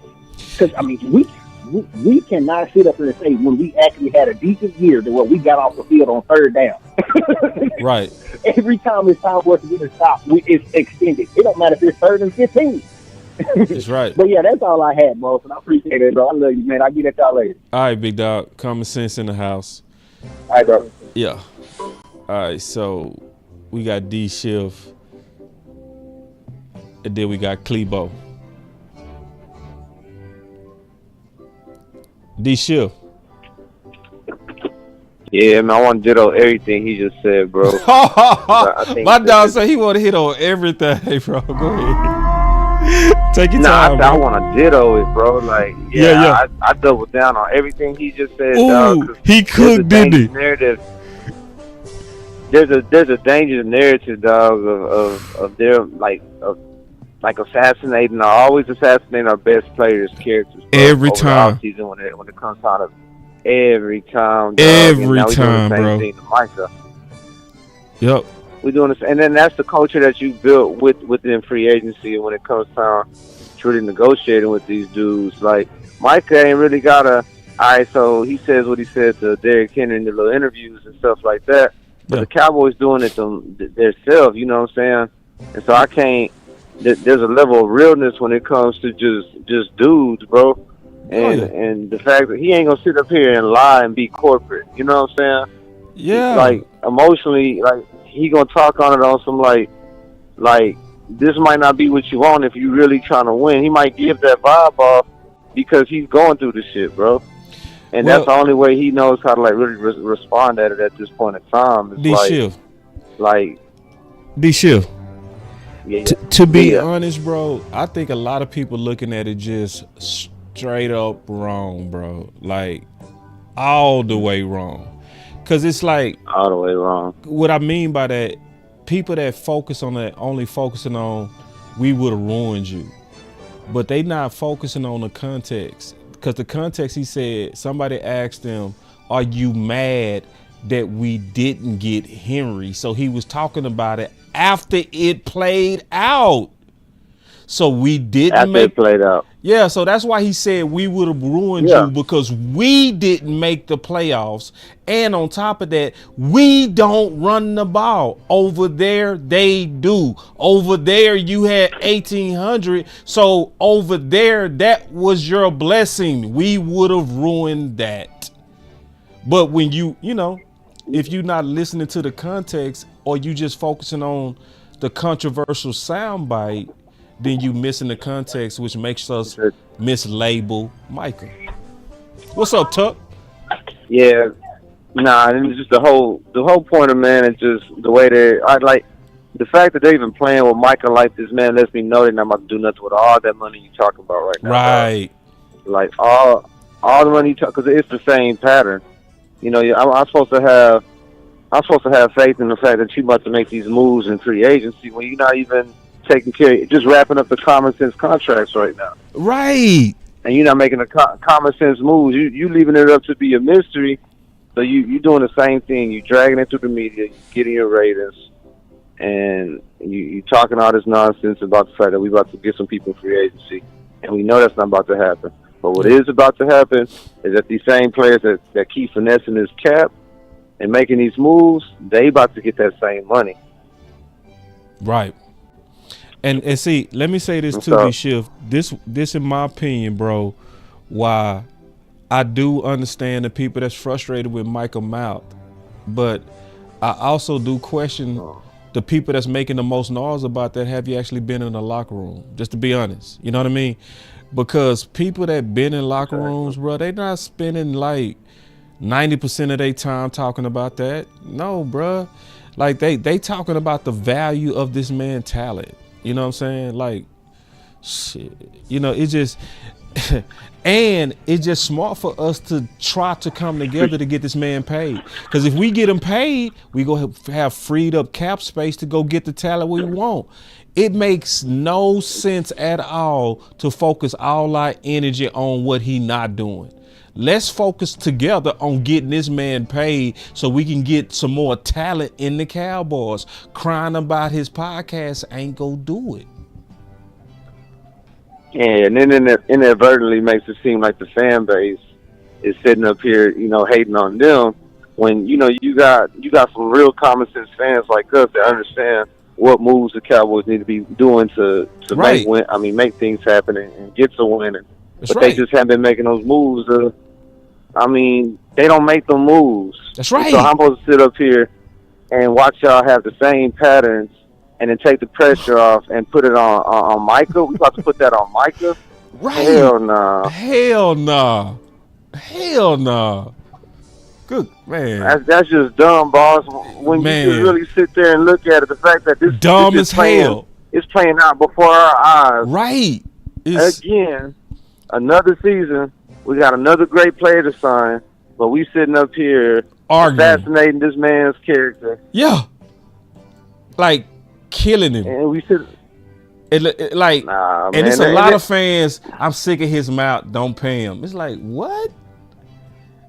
His mouth? Nah, it's weird. A couple of slips. Like, that's weird. He slipped. We not gonna fake like he didn't slip, but man, come on, bro. Dude, Lucky Whitehead messing with Zeke ex-chick. Them boys winning 11 games in a row. Man, come on, bro. Like, first things got to be first. And the first thing is Micah's talent. So. Dang, we ain't talking about that. We talking about what he's saying on podcasts, dog. But that's a bet, bro. Good call, bro. D-Shift, you always bring it home, bro. It, man. Yeah, man. D-Shift one of the best, bro. Real talk. I'm not bullshitting. You know. And see, D Shift, one of them dudes that I tell you, he's going to. I don't even have to say this, but this is who he is. He is truly an executive juror. And I said this earlier. We need to have more executive jurors. So when you in a juror, and you sitting there and you looking at a case, you go look at the evidence, and you go listen to all the sides, but you go lean on the evidence. See, D Shift is one of them where he'll listen to me, he'll go listen to Tuck, he'll go listen to somebody else, he'll go listen to Sky, because I know he listen to Sky because I hear him call in on Sky sometimes. You know, he'll go listen to all of us, he'll look at the evidence, and then he'll make up his mind, and he'll render a verdict. I know D Shift. That's exactly how he move, and that's how I want all of us to move. Because it's a lot of good speakers in this space. It's a lot of good speakers, period. But everybody is not really telling it accurate all the time, including me.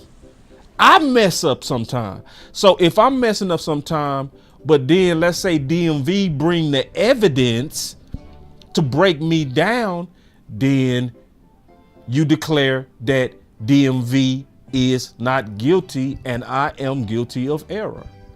So I would recommend that a lot of us move like my brother D Shift, and I mean that. That's gonna make us better, because I mean this. I'm recruiting, DMV is recruiting, we need soldiers. We just don't need, listen, and I mean this. Subbing, good. Sharing, good. Hashtagging and being a nuisance is way better. But we need y'all to know we telling the truth. That's why when DMV come, that's why when Tuck come, they come with evidence. Tuck, I sure wish I could talk to you, bro, because I'm gonna be honest, bro. I'm gonna be all the way honest. Nobody broke down the hit job on Michael Parsons better than Tuck. He was the one that educated me on it. And when we was having a conversation, that's when he came up with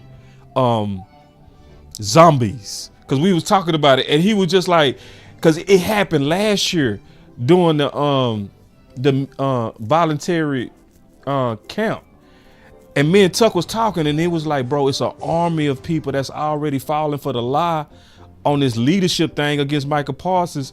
And he was like, man, it's like it's zombies, bro. It's like, and it's too many of them. And I heard him. I say, what? He said, yeah, bro, it's like zombies. I said, boy, that's the best metaphor ever. And that's where that came from, is he came up with them zombies. But we was talking about that lie that they were saying about Mike Parsons. Man, Tuck, because Tuck sent me all the evidence, and I ain't gonna lie, it pissed me off. It pissed me off because, can I be all the way honest? I was starting to become a zombie myself. Can I tell the truth? I was becoming a zombie. I was over here kind of like, why is Micah not at training camp? Yeah, it's true. He did say he want to be a leader.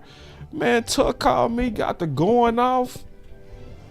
And I'm listening. I'm like, because I was saying, don't fake shoot. Like, don't fake shoot. Let me take this call. I'm gonna call you, Tuck. Let me finish this Clebo, and I'm gonna call you, because I really want you to explain to people what's really going on with Micah. I'm gonna be honest, nobody do it like you. Clebo. What's up, boss? Long time, bro. I've been wanting to call you, but my work schedule don't be allowing me, bro. But I definitely wanted to touch in, man. Them last 2 calls was fine, bro. But my main reason, man, I want to touch on all of this, man. And to me, man, it all starts with media manipulation, bro. All of this stuff we going through right now, Cowboy Nation, we really got to use our brains, bro. It's all media manipulation. And now it's infiltrated our own new media. Some of the content creators are coming with this media manipulation, bro. And let me just tell you what I'm talking about, boss. Let me ask you a question, boss. Yeah, who has the longest streak? Who has the longest streak in the AFC of not making the AFC championship game? The longest streak of not making the AFC Championship game? The Texans? You know why you don't know, Ball? If I ask you the NFC, you're gonna say the Cowboys, right? Yeah.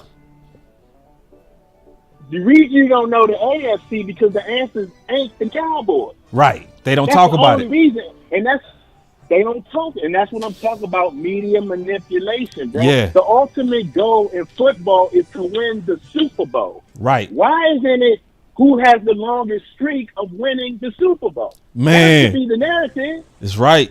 You feel what I'm saying, boy? Yes. So Yes. let me just break down. We got so many people talking about championship games, and I know me and you on Twitter talked about it one time, like championship game. I'm gonna give you my analogy on how I look at this. The playoffs to winning games to Super Bowls. I look at making the playoffs is equivalent to meeting a young lady at the bar. All right, winning the wild card game is getting that young lady's phone number. All right. Winning the divisional round is calling that young lady, having good conversation, setting up a date. Boom.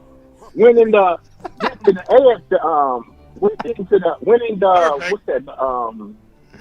next round or whatever, taking that girl out on the date. All right. Winning the championship game is equivalent to getting that young lady back to the crib. That's right. All right. So winning the Super Bowl is getting that ultimate prize from that young lady. Right? So why does the media have us so focused on taking that girl out on a date and getting that girl back to the crib? That's what the media has got us thinking is the prize. That's not the prize. Perfect. So why are we talking about who has the longest streak of winning or making it to an NFC championship game? Perfect. And that's media manipulation. The media is manipulating us so much. Now, I've been listening to the content creators for 2 years, bro. And you definitely one of my favorites. Y'all one of my favorites because y'all keep it real. And I can call y'all, and if I disagree, it ain't ever no disrespect or any of that. And I appreciate that, bro. I got to say I appreciate that so much. So now we got our new media, crushing Micah Parsons. Crushing this man. We all understand. If you're an intelligent person and you understand football, you understand all of that, you know some of the stuff Micah Parsons is saying on his podcast. Okay, maybe he shouldn't have said that. But boss, have you ever asked your question? Why are some people taking it so much harder than others? Why are some other people so emotional about it? I'm going to be honest, bro. I think people that's like that didn't play. I'm going to just be all the way honest. It's people that's making it up based on how they think the locker room is versus actually being in one. To be all the way honest, dude. When I see people like with that self-righteous ass shit, I be like, bro, if you don't sit your titty man ass down, exactly. Bro, come on, bro. They knocking the man, bro. I personally commend Micah Parsons, and the reason I commend Micah Parsons is when we lost that Green Bay game, the whole narrative is we didn't have no leaders. We need leaders, no leaders in the locker room. That's all we kept hearing. We kept hearing that. He had his podcast with CD. He was like, yeah, we need to become leaders. And in my mind, bro, I'm 50 years old, bro, and I played basketball, I played football. Every team I played on, I was always the captain. I was just a natural leader, bro. I got my own business. That's just something that I had in me. Everybody don't have that, and there's nothing wrong with it. You know what I'm saying? But I commend Micah, because I don't think Micah naturally has that, but I commend that man for at least trying to be a leader. He's trying to do the right thing, and people are knocking him forward. Oh, every time he make a mistake, oh, man, that ain't no leadership quality. But he's showing so many leadership qualities, but nobody ain't paying attention to those. They just want to knock the man for making his mistakes. Just like anybody else, when you're doing something that you're not really used to or accustomed to do it, you're going to make mistakes, bro. Yeah. Stop knocking this man. And then my last point, bro, on this whole thing, they want to talk about Micah Parsons or I heard somebody, a content creator today, say, Micah Parsons, what has he done special? What has he done special? I'm like, what? I'm listening, I was watching the video, so I couldn't call in or respond. I'm like, does that person know that Micah Parsons and Reggie White are the only players in NFL history, boss, since they started keeping track of sacks in 1982 to have 12 or more sacks in the first 4 years of their career? if that's not special, I don't know what is special, bro. They knocking You feel what I'm somebody saying, that's man? literally on a pace for first ballot Hall of Fame, bro. First ballot, and y'all want to trade this dude. First ballot Hall of Fame, bro. They want to But trade I'm him really as serious, he's saying he want to be team friendly, and he said that knowing the cap went up. You know what it is, boss? To me, the people that I'm listening to that's knocking him, it sounds personal. It sounds personal to me, bro. Like, because I can sit here and listen to Mike and be like, yeah, I ain't agree with certain things he said or whatever. But that man is in the locker room, and if they had a problem, they could talk about it and they could squash that. I'm not going to be on the outside of that locker room judging this man and trying to crucify this man, telling him what his teammates should be feeling or how his teammates and coaches and all these players are feeling when he has a direct relationship with them. To me, that's just, I don't want to say that word because I don't like calling people out their name, but to me, that just don't make sense to me, bro. Like, that man is a man. He's a young man. He's still growing. He's still growing. But that man is a future Hall of Fame. And the last thing I'm going to say, everybody look at Lawrence Taylor as the greatest defensive player ever. I can say everybody, majority of people, including myself. I think Lawrence Taylor is the greatest defensive player of all time. I just checked his stats before I called you in the playoffs, boss. That man played 15 playoff games. He only had 6.5 sacks. 5 of them came in 2 games.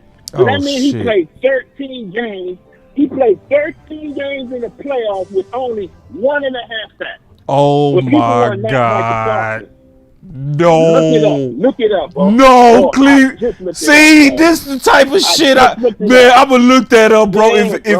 If you right on that, boy, I'm gonna go break something, bro. God damn, you better not be right on that, bro. God damn, you better not be right on that. Boy, I'm gonna go crazy. I promise you, I ain't gonna show no mercy on these motherfuckers. Boy,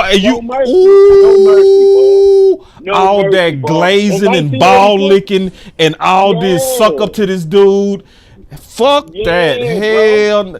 And just shitting on your own guy. And then it's the worst part, Glebo, for a fucking giant. So when do we supposed to just take the ops word for a damn thing? What the fuck? Excuse me, bro. Exactly. Now, when did we start taking giants like, oh, the giant? Man, if y'all don't sit y'all goofy ass down, man.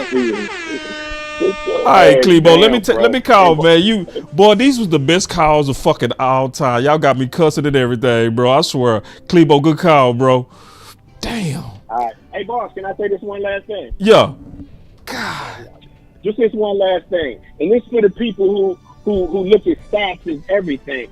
The thing is, when I was coming up and we watched football, we didn't watch. Stats didn't determine who was the best players and all of that. You know what I'm saying? Of course. So that's exactly just like right now. We can go to a Pop Warner game and watch 10 weeks straight without knowing no stats. We can look and see who the best player on the field is without knowing no stats. No matter who won the game, no matter who lost the game, we can tell you who the best players are. So I think a big issue is today's people want to count stats against everything, but what they don't do is go back and look at the game. The days when we weren't counting stats. Yeah. They don't look back at the days in the 80s when the stats wasn't that important. Right. You feel what I'm saying? So we can look right now and be like, oh, Michael only got 1 sack in 4 playoff games, but like I just told you, Lawrence Taylor only got 6 and had 5 in 2 games, bro. So I'm gonna leave you with that, boss. But once again, man, I appreciate you, bro. Good call, Klebo. To you, bro. God damn. Boy, them callers. Listen, y'all clap it up for the callers. They showed out today, bro. Every one of them, bro. Y'all got to clap it up for them callers. Now we got to call Tuck so he can bring it home, man. God, them callers killed it, bro. Y'all got to give a shout out to them callers, man. Y'all clap it up. See, that's why I call y'all executives. I mean that, bro. That's exactly why I say that, bro. Like, I'm going to go look that up, because I don't trust nobody. I trust you. I just verify. That's how I move. It's not personal. But if I go see that, bro, as much as Ball's been killing Michael for playoffs and glazing on LT, I can't show no mercy for that. I can't. It's just so suckery. That is the suckery is, boy, that is like you killed your own guy over a giant I just don't. I just can't do it. Now we got to keep it 100 when it comes down to this stuff. 877 pay Michael. Quit playing. Hey, what's up, bro? What's up, bro? Can you please just fill everybody in, bro? Cause I know you was sending me all that evidence, bro, about what really happened last year. Can you explain that, Tuck?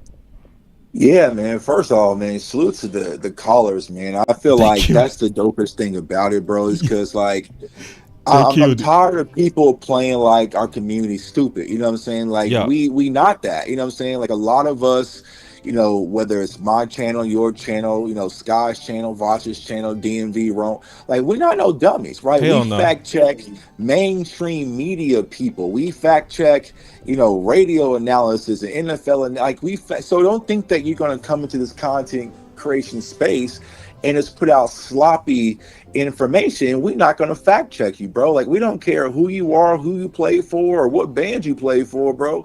We are going to fact check you, right? And I feel like a lot of people in our communities just ain't going to accept that, man. So salute to all the callers, man. Y'all been on one, you know what I'm saying? Hell yeah. They have. But yeah, going back to the Micah thing, man, you know, I kind of saw it on unfolding, you know, and the crazy thing, I tweeted this when we first drafted, like I knew it was coming, right? Yep. But it was a situation where, once again, it was a lot of emotion and narratives, but it wasn't any facts around it, no evidence, right? So case in point, right? A lot of people were saying Micah Parsons isn't focused on football. He needs to be more like a Fred Warner and be more focused on football, not the podcasting. Well, y'all, you can literally go to Google or go to YouTube and search Fred Warner has a podcast. So I was confused of why we were knocking Micah for a podcast, and Fred Warner, yes, they packed this up and, you know what I'm saying, and sent us home again, right? But Fred Warner has a podcast with his wife. But then they moved the goalpost, boss. Oh, that's with his wife. That they're barely talking. So what it's all about, right? So then it was another narrative where, hey, Micah just doesn't spend time with the young players and he's kind of a loner all by himself. But then I show evidence once again of Micah Parsons in the boxing gym with Mozzie Smith, and you know how he was going to bowling events with Damone Clark, and him and Chauncey Golston was traveling together, and Sam Williams was traveling together. So all these emotional narratives that people are putting out about Micah just wasn't true, and there was concrete evidence opposed it. So then what was the big one last year, right, boss? Everyone was saying, oh, Micah missed voluntary. He missed voluntary. Well, then I pulled up the evidence and said, well, Micah been missed voluntary. He missed the last 2 years. He was in California. That's the one that got me right there, Tuck. That's the one that I was like, yeah, he was literally training with Andrew Whitworth. And what was everyone saying back then, boss? Oh, yeah, Micah's locked in. Micah, you know, with Andrew Whitworth, we should try to get Andrew Whitworth and see if he can come back. And so it was all excitement back then when he was doing it. But since certain people was able to spin the narrative, it changed the perception of Cowboys fans. I think one of the callers was saying that. That's all it is. People have spun the narrative about Micah Parsons, and they just hate it. It's not a podcast. People don't have a problem with the podcast. That's complete bullshit. Why do we know that's complete bullshit, boss? Because let's take the linebacker before Micah Parsons. Jalen Smith may have a podcast, but what was people mad about? Oh, he just focused on selling glasses. He just focused on his brand, right? So people will find anything to nitpick a player that they don't like, you know? And we make the small things the biggest things in Dallas. But we only do that for a specific cluster of players. Let's keep it a buck since we're keeping it real tonight, right? Hell yeah. So let me ask you, boss, you were an NFL owner and you just made an investment in 2 players. One of your players sits at home and does one podcast in the safety of his own home for 30 minutes a week, right? But then you have another investment that you made goes out in the middle of the night in the wood hunting wolves. Which one is more detrimental to your investment? Oh, hell no. The wolf hunter. You're the wolf hunter. But we was all running around howling.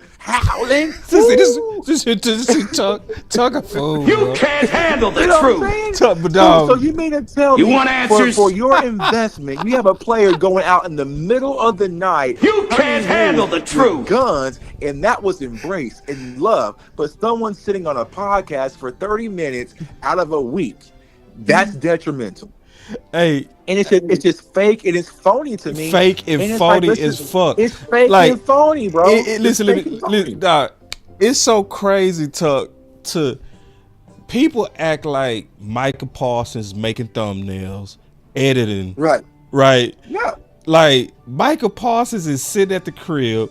I think I heard that they come to him. Yeah, I'll tell you guys, the Bleacher Report flies to Dallas and does the setup for the stream. It's not like us, where he's spending hours and doing research. He has a whole team come to his house in Dallas and set it up. In his crib. That's it, at his crib. So he talked for about 30 minutes in his house.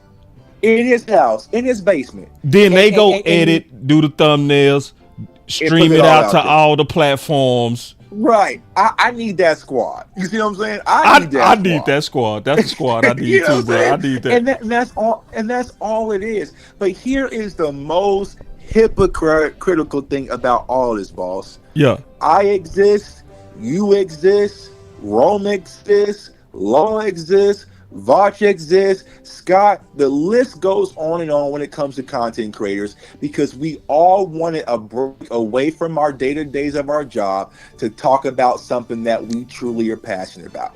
Right? There's no Jay Tuck right now if it wasn't for me stepping out and saying, hey, I really love Cowboys football. I love talking football. Let me start a YouTube channel. The same with Scott, the same with you, the same with Rome, DMV, the list goes on and on. So you have people who have actual day-to-day jobs, who talk Cowboys football to get their escape from their day-to-day jobs, criticizing a player for doing the same thing that you're doing. Now, I could call your manager at your call center and be like, I don't think he's focused because he got this podcast coming on and he's not really locked. You know what I'm saying? What are we doing? We're just sitting here being hypocrites for no reason, and it's because there's a lot of people that's starting to slither in our community. They don't care about when they're not focused. I mean, you can probably pull these people's credentials, like Boss is saying. I don't sense football when I look at them. I don't even sense Cowboys fans, honestly, when I look at them. You see what I'm saying? So what is your real intent? And what's the real intent? Everybody knows that star is fruitful, right? There's a lot of money surrounding that star. So whether you are a Cowboys fan or not, if you talk about the Dallas Cowboys, you're probably going to get better numbers, right? Like I gave my example. I have a good friend, a damn good friend of mine. He is an Oakland Raiders fan. He is an Oakland Raiders fan, true diehard Oakland Raiders fan. But on his channel, he dropping Cowboys content nonstop when it comes to film study. You see what I'm saying? It's coming to film study. Oh, it's yeah. Like, yeah. I mean, because he knows. Yeah. You know what I'm saying? Yeah. You know what I'm saying? He knows people want to see the Cowboys. He's trying to, you know what I'm saying, feed his family. So I understand that, but what's your true intent? So you can't be mad when people call out your true intent. Now, if I was to say, you know what? Y'all want to have a Axe to Grind with Micah, but there are some people who say, hey, well, Dak shouldn't be taking engagement photos during bye weeks and all sorts of. Oh, but then those same people will have hell to raise, right? Oh, you kidding me? You know, saying Dak doing all these charity events and commercials, and he had a damn commercial for Venom and all sorts of stuff. So that's not taking time away from football. But if you say that, boss. If you say that, you know what I'm saying, you're going to be in the wrong, right? Because people have built their whole entire brand and their identity behind Dak Prescott. Just keep it funky. You know what I'm saying? So why can't we just focus on the real things? We had to all sit back on NFL Super Bowl Sunday and watch the Eagles win the damn Super Bowl, and the first topic of discussion in the offseason is Mike and his podcast and what life advice Lawrence Taylor is giving. Life advice from Lord. Life advice from Lawrence Taylor. I never thought I'd see the day. I never thought I would see the day when we are encouraging Micah Parsons to take life advice from Lawrence Taylor. It's crazy to me. You know how dumb that sounds? You know what I'm saying? Yeah, it's just, you know what I'm saying? But what happens You want is answers? people are so wrapped up in emotion. They know there's an army of zombies out there that are anti-Micah. And if you make and them zombies was created last year. Them zombies was created last year. It was already put. People talk about, well, there's rumblings about, trading Micah Parsons coming in the house. Boss, you and I know, and some other content creators know, them same in-house rumblings called me with that same bullshit. And it was like, yeah, I heard, they're actually probably going to move on for Micah Parsons and wanted me to crash out and put that pollution in the community. You know what I'm saying? So why do we and just like CeeDee Lamb said, aren't y'all tired of this? Aren't y'all tired of this? You want answers? Aren't y'all tired of this? We you know what I'm saying? This man's in the same time, not Lawrence Taylor, Reggie White. For your kids that don't know, Reggie White was one of those. Truth. He's in the same conversation with Reggie White, and we are having conversations after a 7-win season, a brand new coaching staff, 20-plus free agents, our quarterback ripping his hamstring off the bone, gearing up for the NFL Combine. The topic of discussion for these people who can't talk football is Micah Parsons and his podcast. All this fruit laying around, new coaching staff, offensive side of the ball, defensive side of the ball, mock drafts, free agency signing, new cap. They talking about Micah Parsons in the podcast. That's crazy. And he should take life advice from Lawrence Taylor. What's next, man? He should take life advice from Antonio Brown. I mean, why stop there? Let's keep it going. You see what I'm saying? What are we doing? Yeah. And this is the thing. Me and you cool with differences. Right. Because, see, this is the deal. If you make sense, you would come around, Tuck. I would come around. Right. Yeah. Live. Right. So right. I would want somebody to meet me in the arena with that. But, boss, that's not going to happen. I know it's not going to happen. Because it's because this whole American system. You literally have your phone lines on right now. I would love meet me in the arena with those thoughts. Because I'm not gonna be like one of those callers that would call in that would struggle. I would no. It's different. It's different when you have to stand in front of it. Yeah, when you cross-examine, I know that. But a real one, like this is what Tuck said. This was one of the biggest compliments ever. He say, bro, I'm always ready when I walk into the Final Word Draft show because you ain't gonna never hit no button on me, boss. You remember you said that, Tuck? Right, yeah. Because we take it serious. Like, Tuck is serious. See, that's the thing. That's why we both know conflict come with trying to win. But the difference is Tuck will meet me in my arena. He'll say, I'll meet you on your show and it been times we've been like, bro, no, I'm not putting this dude in my book. And you be like, boss, put the dude in your book. But we going back and forth on it because you believe it, I don't. But it's real and we fighting through it. But we in the arena fighting. You ain't over on your channel fighting me. And no. Me, I will come to your arena. You feel me? Right. Yeah. And that's the difference is because it's about what's best for the Cowboys.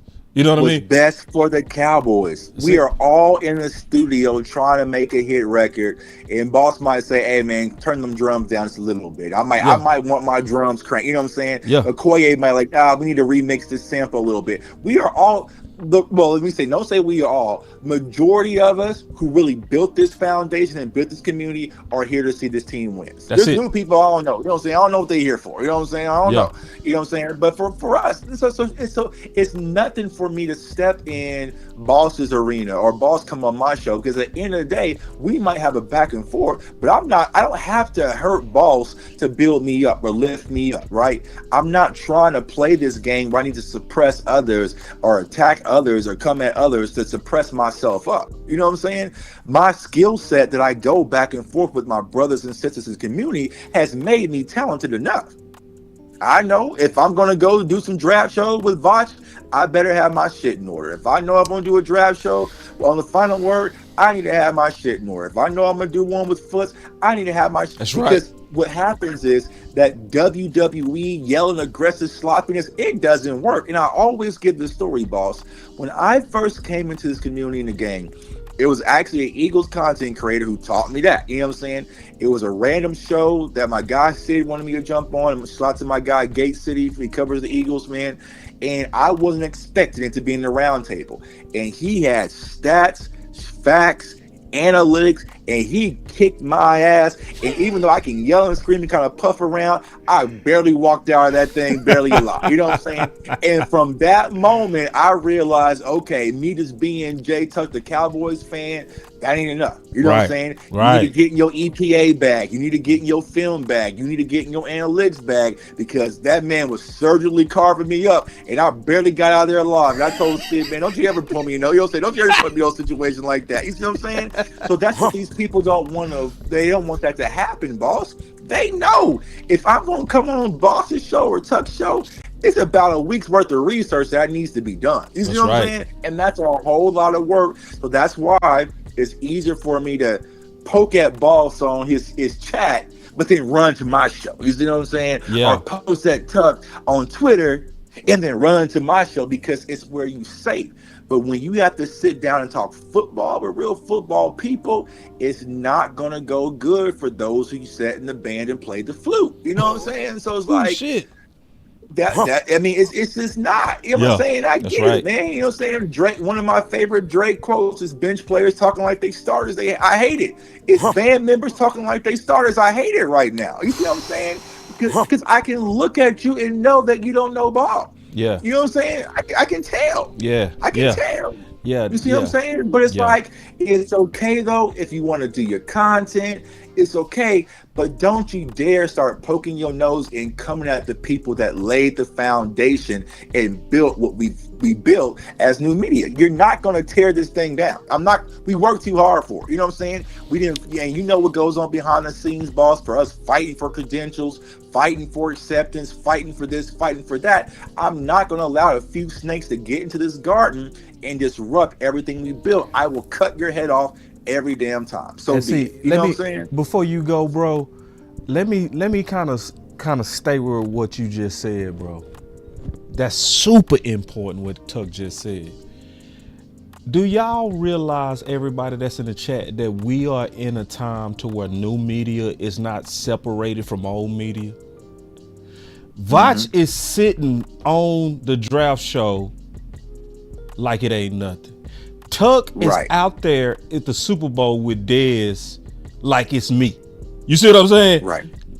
You know, and what happened with that was years of work, years of debate, years of doing it a certain kind of way to where y'all gained that credibility. You see what I'm saying?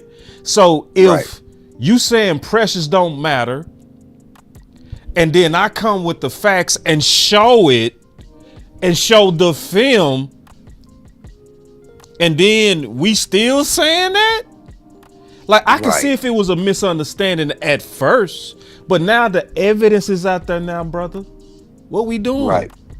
So it's like, if we allow that type of stuff to go on, that's going to destroy what Vach is doing right now, what you doing right now, because people go start looking at the space like, it's goofy. It's goofy. Exactly. The space is respected right now. The space is we don't, if we go anywhere, they know us. You know what I'm saying? Like, when we run up, they like Jana say, hey Marcus, but Brian is, Brian brought us, hey Marcus, hey Boss Cowboy, Jay Tuck, you know what I mean? It's not hey, well, who are you? What's your name? Hey, go ahead and jump in my DM and we might give you a call. Like, it don't work like that no more. Like, you now have panels, right, with John Machota, and you know what I'm saying? but that was built way before. You know what I mean? That credibility was established. You know what I mean? Right. So we had to earn it. Yeah. Brick by brick, foundation by foundation. You know what I'm saying? To earn that respect. So we had to scrap to make things more acceptable. Like, case in point, I'll tell y'all right now, you know what I'm saying? Breaking news, whatever. I'm going to the combine, you know what I'm saying, next week, right? Congratulations on that, bro. I'm going to the combine. Thank you. I'm not going to the combine as the radio station, the radio member no more. I am going to the combine to represent CFO Sports that's approved by the NFL. It took 5 years for that to happen. 5 years of being told no and having to go through this avenue and go to this person and go to this person to finally the NFL looked at my profile and said, oh, okay, yeah, he's legit. You see what I'm saying? So that's what we're fighting for, and it's going to make things easier for the Lutes, for the JCs, the people coming up behind us, but we can't have these snakes in the house and tear it down because all it takes is one or two of them to disrupt everything. You know what I'm saying? Because when they say these content creators, they don't separate them, right? They look at all of us. You know what I'm saying? So if Micah gets in a back and forth or something with these content creators, that's boss too, because it's now associated with all of us. You see what I'm saying? Yeah. So it's like, nah, we have to be respectable. We built this from being different from the first takes. Our fan base was tired of the Stephen A's and tired of the Skip Baylesses and tired of the, you know what I'm saying, the speak for yourselves and just. So we built our own lane, but now we have people wanting to take shortcuts and just bring that sloppiness to our community. You know what I'm saying? Yeah. And it's nothing personal. If it was Skip Bayless saying Micah this and Micah that, we'll be shooting cut him off too. That's right. We'll be shooting him too. If it was Stephen A, we'll be shooting him. If it was 105 through the band, we'll be shooting him. So I can't be hypocritical and say, oh, well, this person a content creator. Now I'm going to turn my blinders on. Nah, you out here spewing some garbage too, and you're going to get shot at. You know, it's just a fact. And let me explain that too, because people might take us wrong when we say that. This is just like what Coach said the other day, the offensive coordinator. He said, it's going to be something, when we get out there, it's going to be something I disagree with.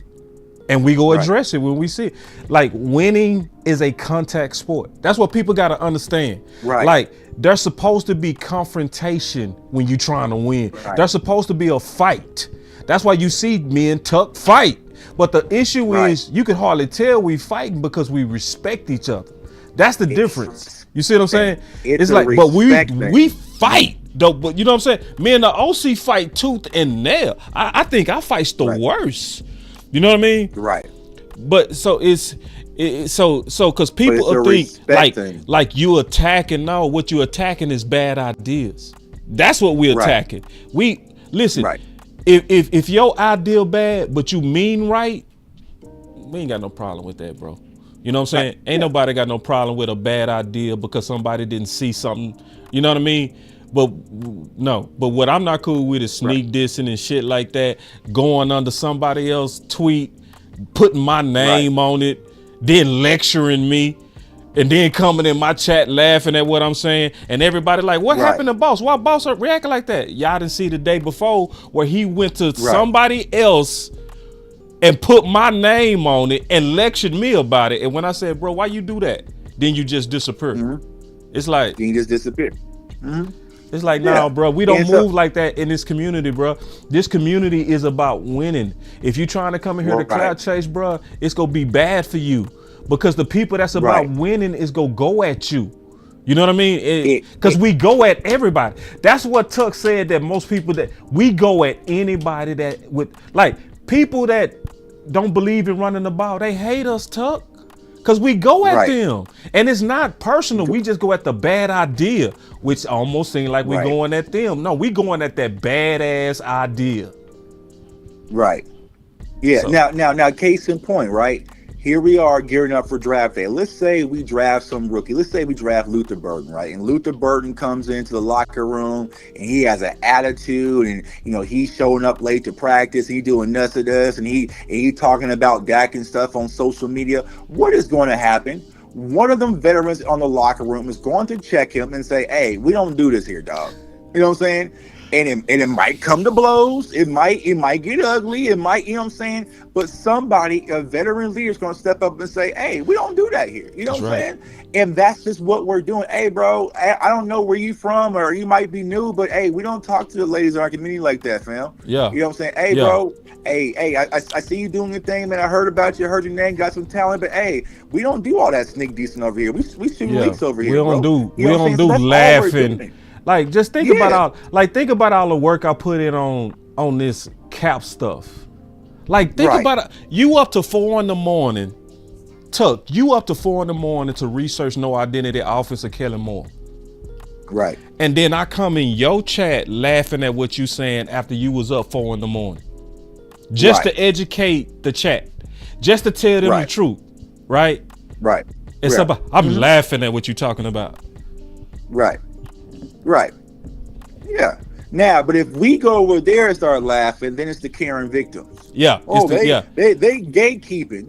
We ain't gatekeeping nothing, bro. I found out about you 2 days ago. You see what I'm saying? Yeah. So I ain't gatekeeping nothing, but it's like, all right, I'm seeing a trend, right? Because what happens is, just like when y'all kids, you know what I'm saying? Your kids might go to school and learn some badass behavior from some badass kids. You gotta let your kids know, hey, that's not how we behave. You know what I'm saying? Yeah. So you can't let them, because once again, people don't understand the sacrifices that we made to get the respect. You know what I'm saying? Yeah. Y'all know how hard it is for me as a content creator to walk up to the Super Bowl and see Kay Adams and she say, hey, Jay Tuck, come up over here and jump on the show with me. And the hardest respect, to be honest, too, because Kay Adams easier. The chat is hard to get the respect. Like, you see, when we doing it right, you know what I'm saying? Because see, my chat and your chat, they would check us if we tripping. Right. If we mispronounce a draft pick's name, our chat has made us strong. You see what I'm saying? Like, and that's what people don't understand, is that the community has made us this way and has made us strong and pushed us to be better. You know what I'm saying? So when some of these content creators or these trolls or whatever come at me, they don't know, bro, I'm prepared for this like every day. You know what I'm saying? Like, it's just, you know, so it's like, because we've raised our standard because the community expects the standard. You see what I'm saying? Yeah. If y'all start asking me about some 6th-round draft pick and I'm just like, I don't know, y'all be like, Tuck is slipping, and we in February still. You see what I'm saying? Yeah. So the standard of the community is like, okay, it's draft season. Tuck, you really have to lock in. You have to watch film. You have to do all these things to be respected. You see what I'm saying? By our own people. So our own people, you know what I'm saying? Our own people. Yeah, by our own people. That's what's made, iron has sharpened iron. And I feel like some people's like, we way too sharp, so they rather just kind of just play games and keep their distance, you know? But it's like, nah, we're not gonna do that. So if you want to come, don't come to my chat and sneak diss me. Come on the show.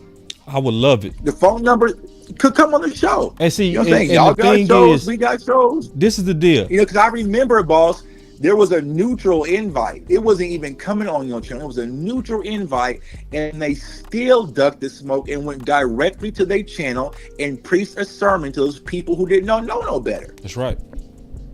That's cowardly to me, where I didn't been on Eagles shows by myself. You know, people know the spat that me and Brunson had. We still went toe-to-toe on the show, right? But we don't run from it. You know what I'm saying? We don't run from it. And see, Tuck, you know, one of the saddest things that I think about that's super sad to me, bro, is even Lord Brunson, bro, came on the channel, right, and admitted when I proved my case on Kellen Moore, right? Because he came to cut my head off. You know what I'm saying? Right. Like he literally went on his channel. He said, "I'm gonna say his name, Boss Cowboy, making excuses for Dak and the interceptions." So I said, come to the channel, bro. He came to the channel, ready to box. I started explaining the option routes to him, right? Then I showed him Mike McCarthy say, "I've never been a fan of multiple options routes like we do here." And he immediately stopped, bro. He said, "Wait, Kellen doing multiple option routes?" I said, "Yeah." He said, "Do that December 24th. In other words, that is so dumb. You know what I mean? Right. He said, I get it Right. now. Now, this is the ops, Tuck. This is a dude who hate, but he had more humility after I showed him the evidence to go with what the facts said. Same situation. Y'all know me and him has had a public beef back and forth, private beef back and forth. I even had him blocked. But when he saw me at the Super Bowl and doing the things I was doing, he even commented, was like, congratulations, Tuck, bro. That's major. I can't even hate on that. Yeah. You see what I'm saying? Yeah. You know what I'm saying? Like, Yeah. and we didn't have some real, like, you know Yeah. what I'm saying? It's on I saw you with LB go at it bad. Yeah. I mean, we done it on camp, so everything, you know what I'm saying? But it's that pride, and what people have to understand. The content is cool, the cowboy stuff is cool, but at the end of the day, we are men and women first, bro. It's that simple. It's right. Men and women of respect. We are fathers, husbands, mothers, wives, all sorts of stuff. It's that type of respect that we have for each other in our community. We are going to bump heads. We bump heads a lot. Bump heads more than community even thinks, right? That's right. It is always a sign of respect. You've been on phone calls with me, you, and Wes, and we had a knockout fight. Yeah. And then probably like an hour later, me and Wes called. We forgot what we even fought about. We talked about something else. Yeah, real talk. Me and Lou went at it. I swear to God, me and Lou went at it. Me and you, you know what I'm saying? It's happened, right? Yep. And sometimes the miscommunication, but it's all. But then it's like, okay, miscommunication. Let's solve it like men, and we get back to work. See, let me talk about that real quick, because I'm gonna tell them what happened. I'm gonna tell them what straight up happened. I was new to Twitter, right? So I didn't really know how to really navigate it. You know, it wasn't clear to me. So it was a guy that I already didn't like him because, you know, he was fake to me. But we was all in the same thread. And he said something. I started going off on him on Twitter. But it was actually responding to Tuck. I'm not having no idea I'm going at Tuck at all. Right? Yeah. So then Wes called me. He said, "What you do, bro?" I said, "What you talking about?" He said, "Tuck over her mad." He said, "What you do?" I said, "Bro, what you talking about?" He said, "You went at him on Twitter." I said, "Bro, I did?" He said, "That's what he said?" I said, "Three-way." And then Tuck was like, "Boss, what's up with you, man?" And I said, "What you talking about, pissed, bro?" dog. Yeah, you were hot. And I said, "What you talking about, bro?" At me? Yeah, I said, and then I said, "No, bro, that wasn't you. I was going at this dude." You know what I'm saying? And so then he was like, "Oh," and I was like, "Yeah, bro, like I'm new to that platform, bro, so I still don't even know what I'm doing on it." But Tuck was hot, but what he was hot over was the man code. You said it was it was just like he said. It was about, like, it appeared like I was disrespecting him. That's what it usually come down to, y'all. I'm gonna just be all the way honest. You know what I'm saying? Yeah, that's what it usually come down. He was responding directly to me. You know what I'm Yeah. saying? Like, bro, I ain't had nothing to do. And see, I'm gonna be honest, bro. I gave G the benefit of the doubt because of that experience. You know what I mean? Right. Let me explain that. I'm gonna show y'all this. I still don't quite all the way buy it, but I'm gonna show y'all because this needs to be shown. Like, why y'all saw me blow up yesterday, and then y'all be like, "Damn, boss, what's up with that?" Let me show you, and then y'all go understand what made me go off like that. Like, so hold on, let me just show y'all real quick. Tuck, give me 1 second, bro. Go ahead. Let me see if I can find this. Where's this shit at, bro? Y'all be patient, man. I know it's an awkward silence, bro, but hey, that's what come with when you trying to search for stuff. Hold on real quick. Hold on. You know how it is, Tuck, bro, when you looking for something, it be that pressure on you. Right. You feel me? Right. Yeah, give me 1 second. I promise you I'm gonna find this though, bro, because I done got real good at navigating Twitter now. It took me a while to really figure it out. Okay, here we go. I'm finna find it right. Where this shit at? If I don't find it, I ain't gonna even show it, bro. Because it must not be meant for me to show it if I can't find it. Quick. Right.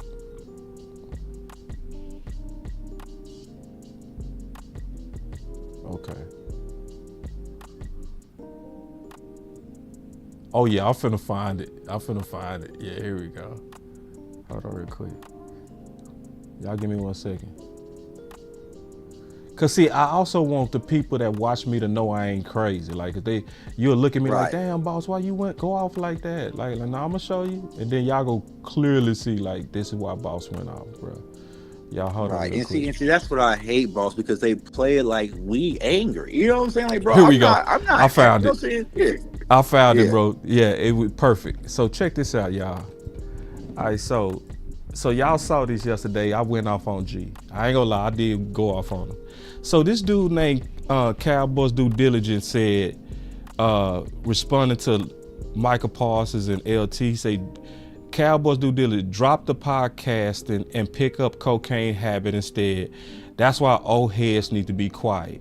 Now this is Cowboys Due Diligence tweet, right? So then Let's Talk Cowboy responding to him, put my name on it. He said, come on, Boss Cowboy Sport. Old heads, I'm done. Michael Parsons can't hold a candle to LT. How about the young man listen to the older man? So, and I'm over here like, I got tagged. I said, I don't defend words I didn't see. I really meant say, right? I don't know why you at me in this tweet. Next time, at that person who made the quote, right? And then Cowboys Due Diligence said, LOL, I'm always up for discussion, but yeah, why didn't dude come for me instead of you? I don't know. And I was like, that was weird. But then it was no response to that. And then the next time I see you in my chat and you laughing at what I'm saying. So you put my name on somebody else's words. And I'm saying, why you do that? And I'm over here like, why did that happen? And then the next time I see you in my church, right? And you yelling from the back, I'm laughing at what you're saying. It's like, what you think I'm gonna do? Like, what you think I'm gonna do? Right. You see what I'm saying? Right. And now the chat looking at me like I'm crazy because I said, oh yeah, I'm laughing at you and them dumb comments you say on Precious. Now it make me look like I'm crazy and I'm not. I'm over here like, dog, if y'all know what's behind the scenes, you see what I'm saying? I didn't just do that out of nowhere. You know what I mean? But then he didn't do this. I'm not saying G did this, but let me say this is important. This is also what happened to you.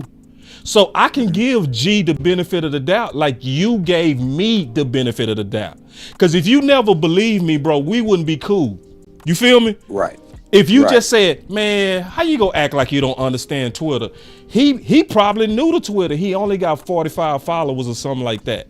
I was new to Twitter at some point. I didn't. So I'm willing to give him, like, maybe he didn't know how he navigating through it. You see what I'm saying? So I don't have to always assume the worst, but I'm gonna keep my eye open because that was weird. You feel me? So it's one of those things that, so I showed y'all that, so because some of y'all I know was like, what was that? You know what I mean? It's like, now you know. You see what I'm saying? Right. So Tuck, let's go ahead and conclude this, bro. But the people behind it, and people know what's up. Right. What's your final thoughts, bro? Yeah, I just feel like, y'all, there's more pressing needs out there. You know what I'm saying? Right now, there's a lot of things that the Dallas Cowboys need to fix, so we can try to get, geared up for this season. And I think our focus really just needs to be on football. Like I said today in my videos, last time I'm kind of speaking on it, because I feel like a lot of it's wasted energy and it's goofy, but we also have the right to protect our communities and also our names. You see what I'm saying? So when my name is brought up silently, these, subtle shots, right? I'm always going to defend myself, but I also got to do my right by being a leader in the community and protect it. You see what I'm saying? That's because a lot of people might turn their eyes on it, but it's up to us to protect our neighborhoods, right. And there's a lot of people coming in here and they have ill intent, and I kind of see it.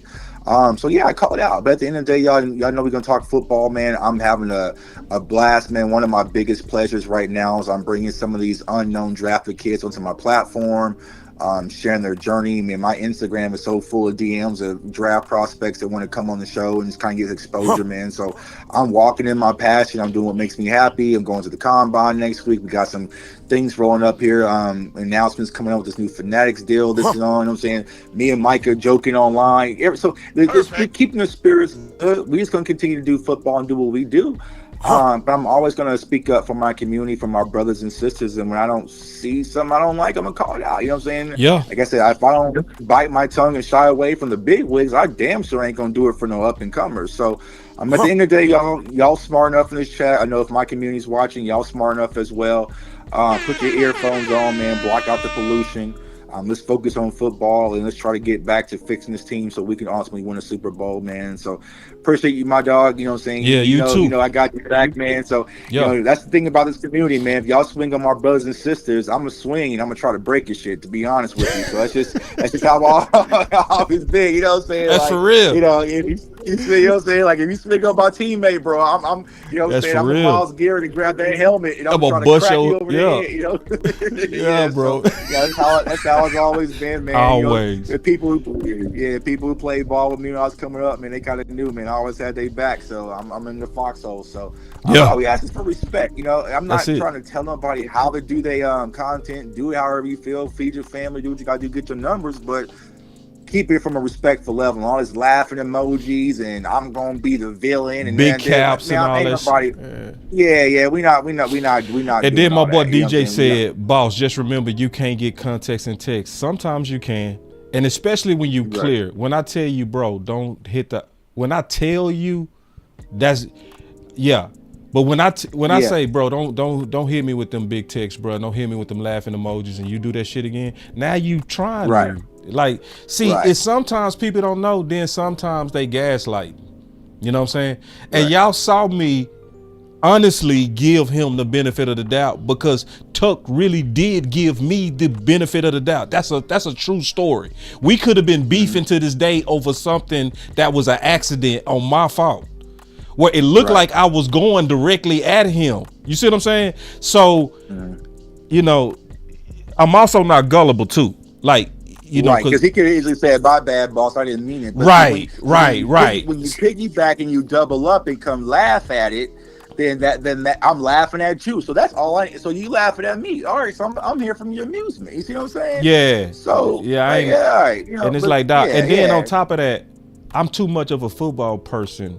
Like, for real. Like, I'm a real football person, bro. Like, I got the broken bones of this game to prove it. I got the surgeries. I got the Division I scholarship. I got the All-American. I got the real rewards. I got the track awards. I got all the things that come with earning a football scholarship. I do. You Tuck the same way. So it's like nobody, like you said, ain't nobody gonna ever look their nose down at me after I literally broke down all of Micah Parsons' pressures for the year. Right. You can't do more work than that to prove to the community that you're looking out for them. Right. You can't. It's like, bro, I didn't show you the good games. I showed you everything, bro. Right.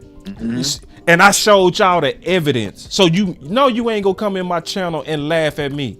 Yes, I will check you, whoever you are.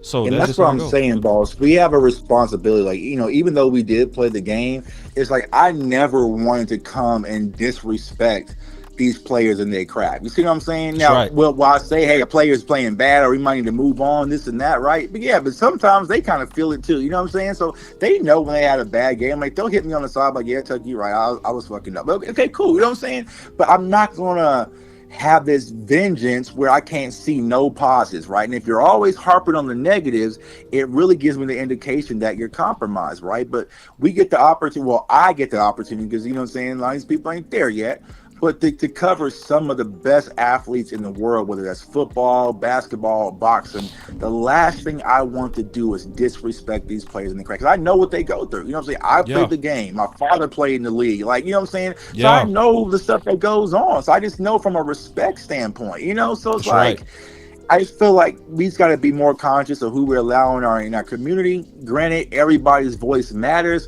but ain't everybody's voice that important. You know what I'm saying? Because not everyone has the community's best intent at heart.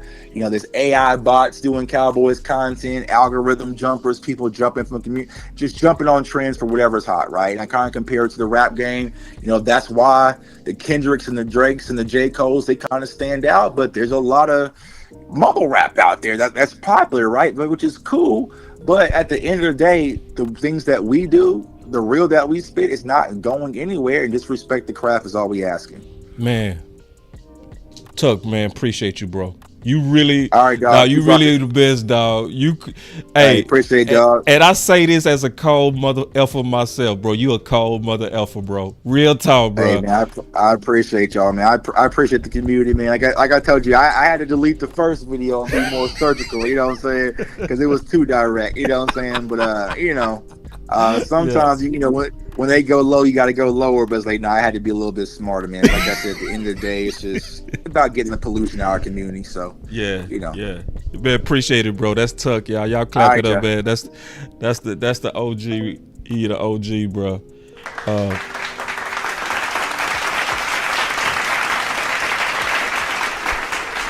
So let me conclude this. This was a dope show, bro. This is a very dope show. I'm gonna say this. It's still all about winning with me. It's I don't have to like you to even work with you. I can know you a snake and I still can do work for what's best for the team. And what's best for the team would be if we really did get behind. Hold on real quick. You know I got to put the full effect on it. But I mean this. I don't have to like you to do work with you. I don't. Because see, I've been in locker rooms. I know how it go. I had a dude I played cornerback with that was a literal snitch of the team. He used to literally record us doing dirt, recording us to go snitch. And I still had to line up and play with him. And this was my teammate in the same room with me. So, but when it came down to my team winning, I lined up with that hoe ass dude. It just would, for the team, I would do it. Now, will I ever check on him? No. Will I ever, like if he died, would I care? Not at all. I wouldn't have no, oh man, my teammate died. I would, if somebody said, hey, such and such died, I'd be like, okay. But my other teammate, another cornerback, Jason Parker, if he died, real tears. Real tears. So Tuck is my real brother. Some people not. But this is the vision that I would say. All I would say and what I would really want for this whole space is for us to be able to disagree in a respectful way. And then whoever shows the evidence, the opposing party comes around to the evidence that was proven. That's I don't have to like you. I don't have to be friends with you. All I want is a space that really truly puts the Cowboys first. It's hard to put the Cowboys first. It was very hard for me to say, don't pay Zack Martin. This is the wrong time. Why was that hard? Because you know you're going against the majority of the fans, and that's not good for business. What's good for business would have been pay Zack Martin. I don't care what the price is, because guess what? That's what people wanted to hear. But I had to sacrifice my growth for what was right.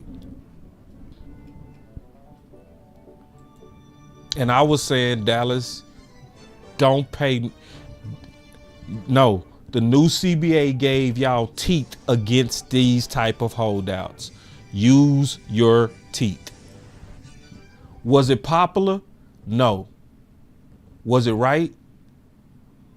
Yes.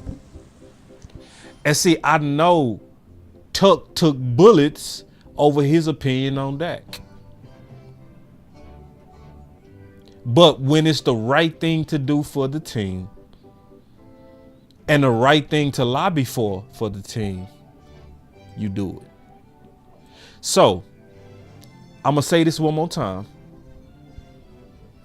I'm going to be wrong sometime. I've been wrong many times in front of y'all. I've gotten it totally wrong. So don't trust anybody, or you can trust, but just verify. Look at every one of us like you're a juror. Look at every one of us. Go listen at my presentation. Go listen at Tuck presentation. Go listen at somebody else's presentation that might be opposing what I'm saying. And most importantly, look at the evidence. The person that's actually presenting, not their opinion, because all of us good at that, where we give opinions with passion. Who are the people that actually show you? Who will show you the cap? Who will show you the pressures? Who will show you? Go.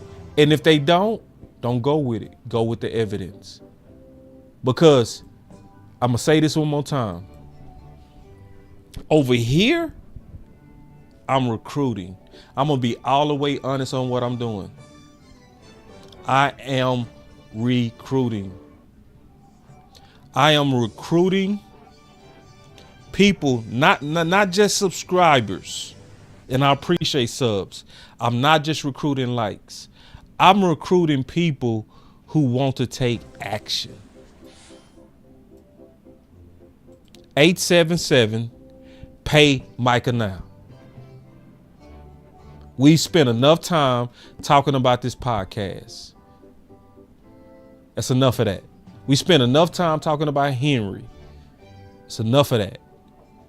The smart thing to do for your team is to get Micah paid so that we can also talk about trying to get Myles Garrett. Boss Cowboy Sports, where your voice matters. Look, moving too bossy, we don't tread softly, but not flossy, the streets done taught me, moving too bossy, we don't tread softly, but not flossy, the streets done taught me, I'm just trying to get my nigga paid. We came from Section 8, and I knew I was at since the second grade. Man, I swear my time is coming, cause I'm never late. Came from broken homes and broken dreams to getting paid. Love, dollar bill, listen close, this is not a drill. Niggas hungry trying to get a meal. This stream was brought to you by BetUS. So at BetUS, you can get a 150% bonus on your first deposit, 125% on your next two deposits, up to $2,000 promo code U2 150.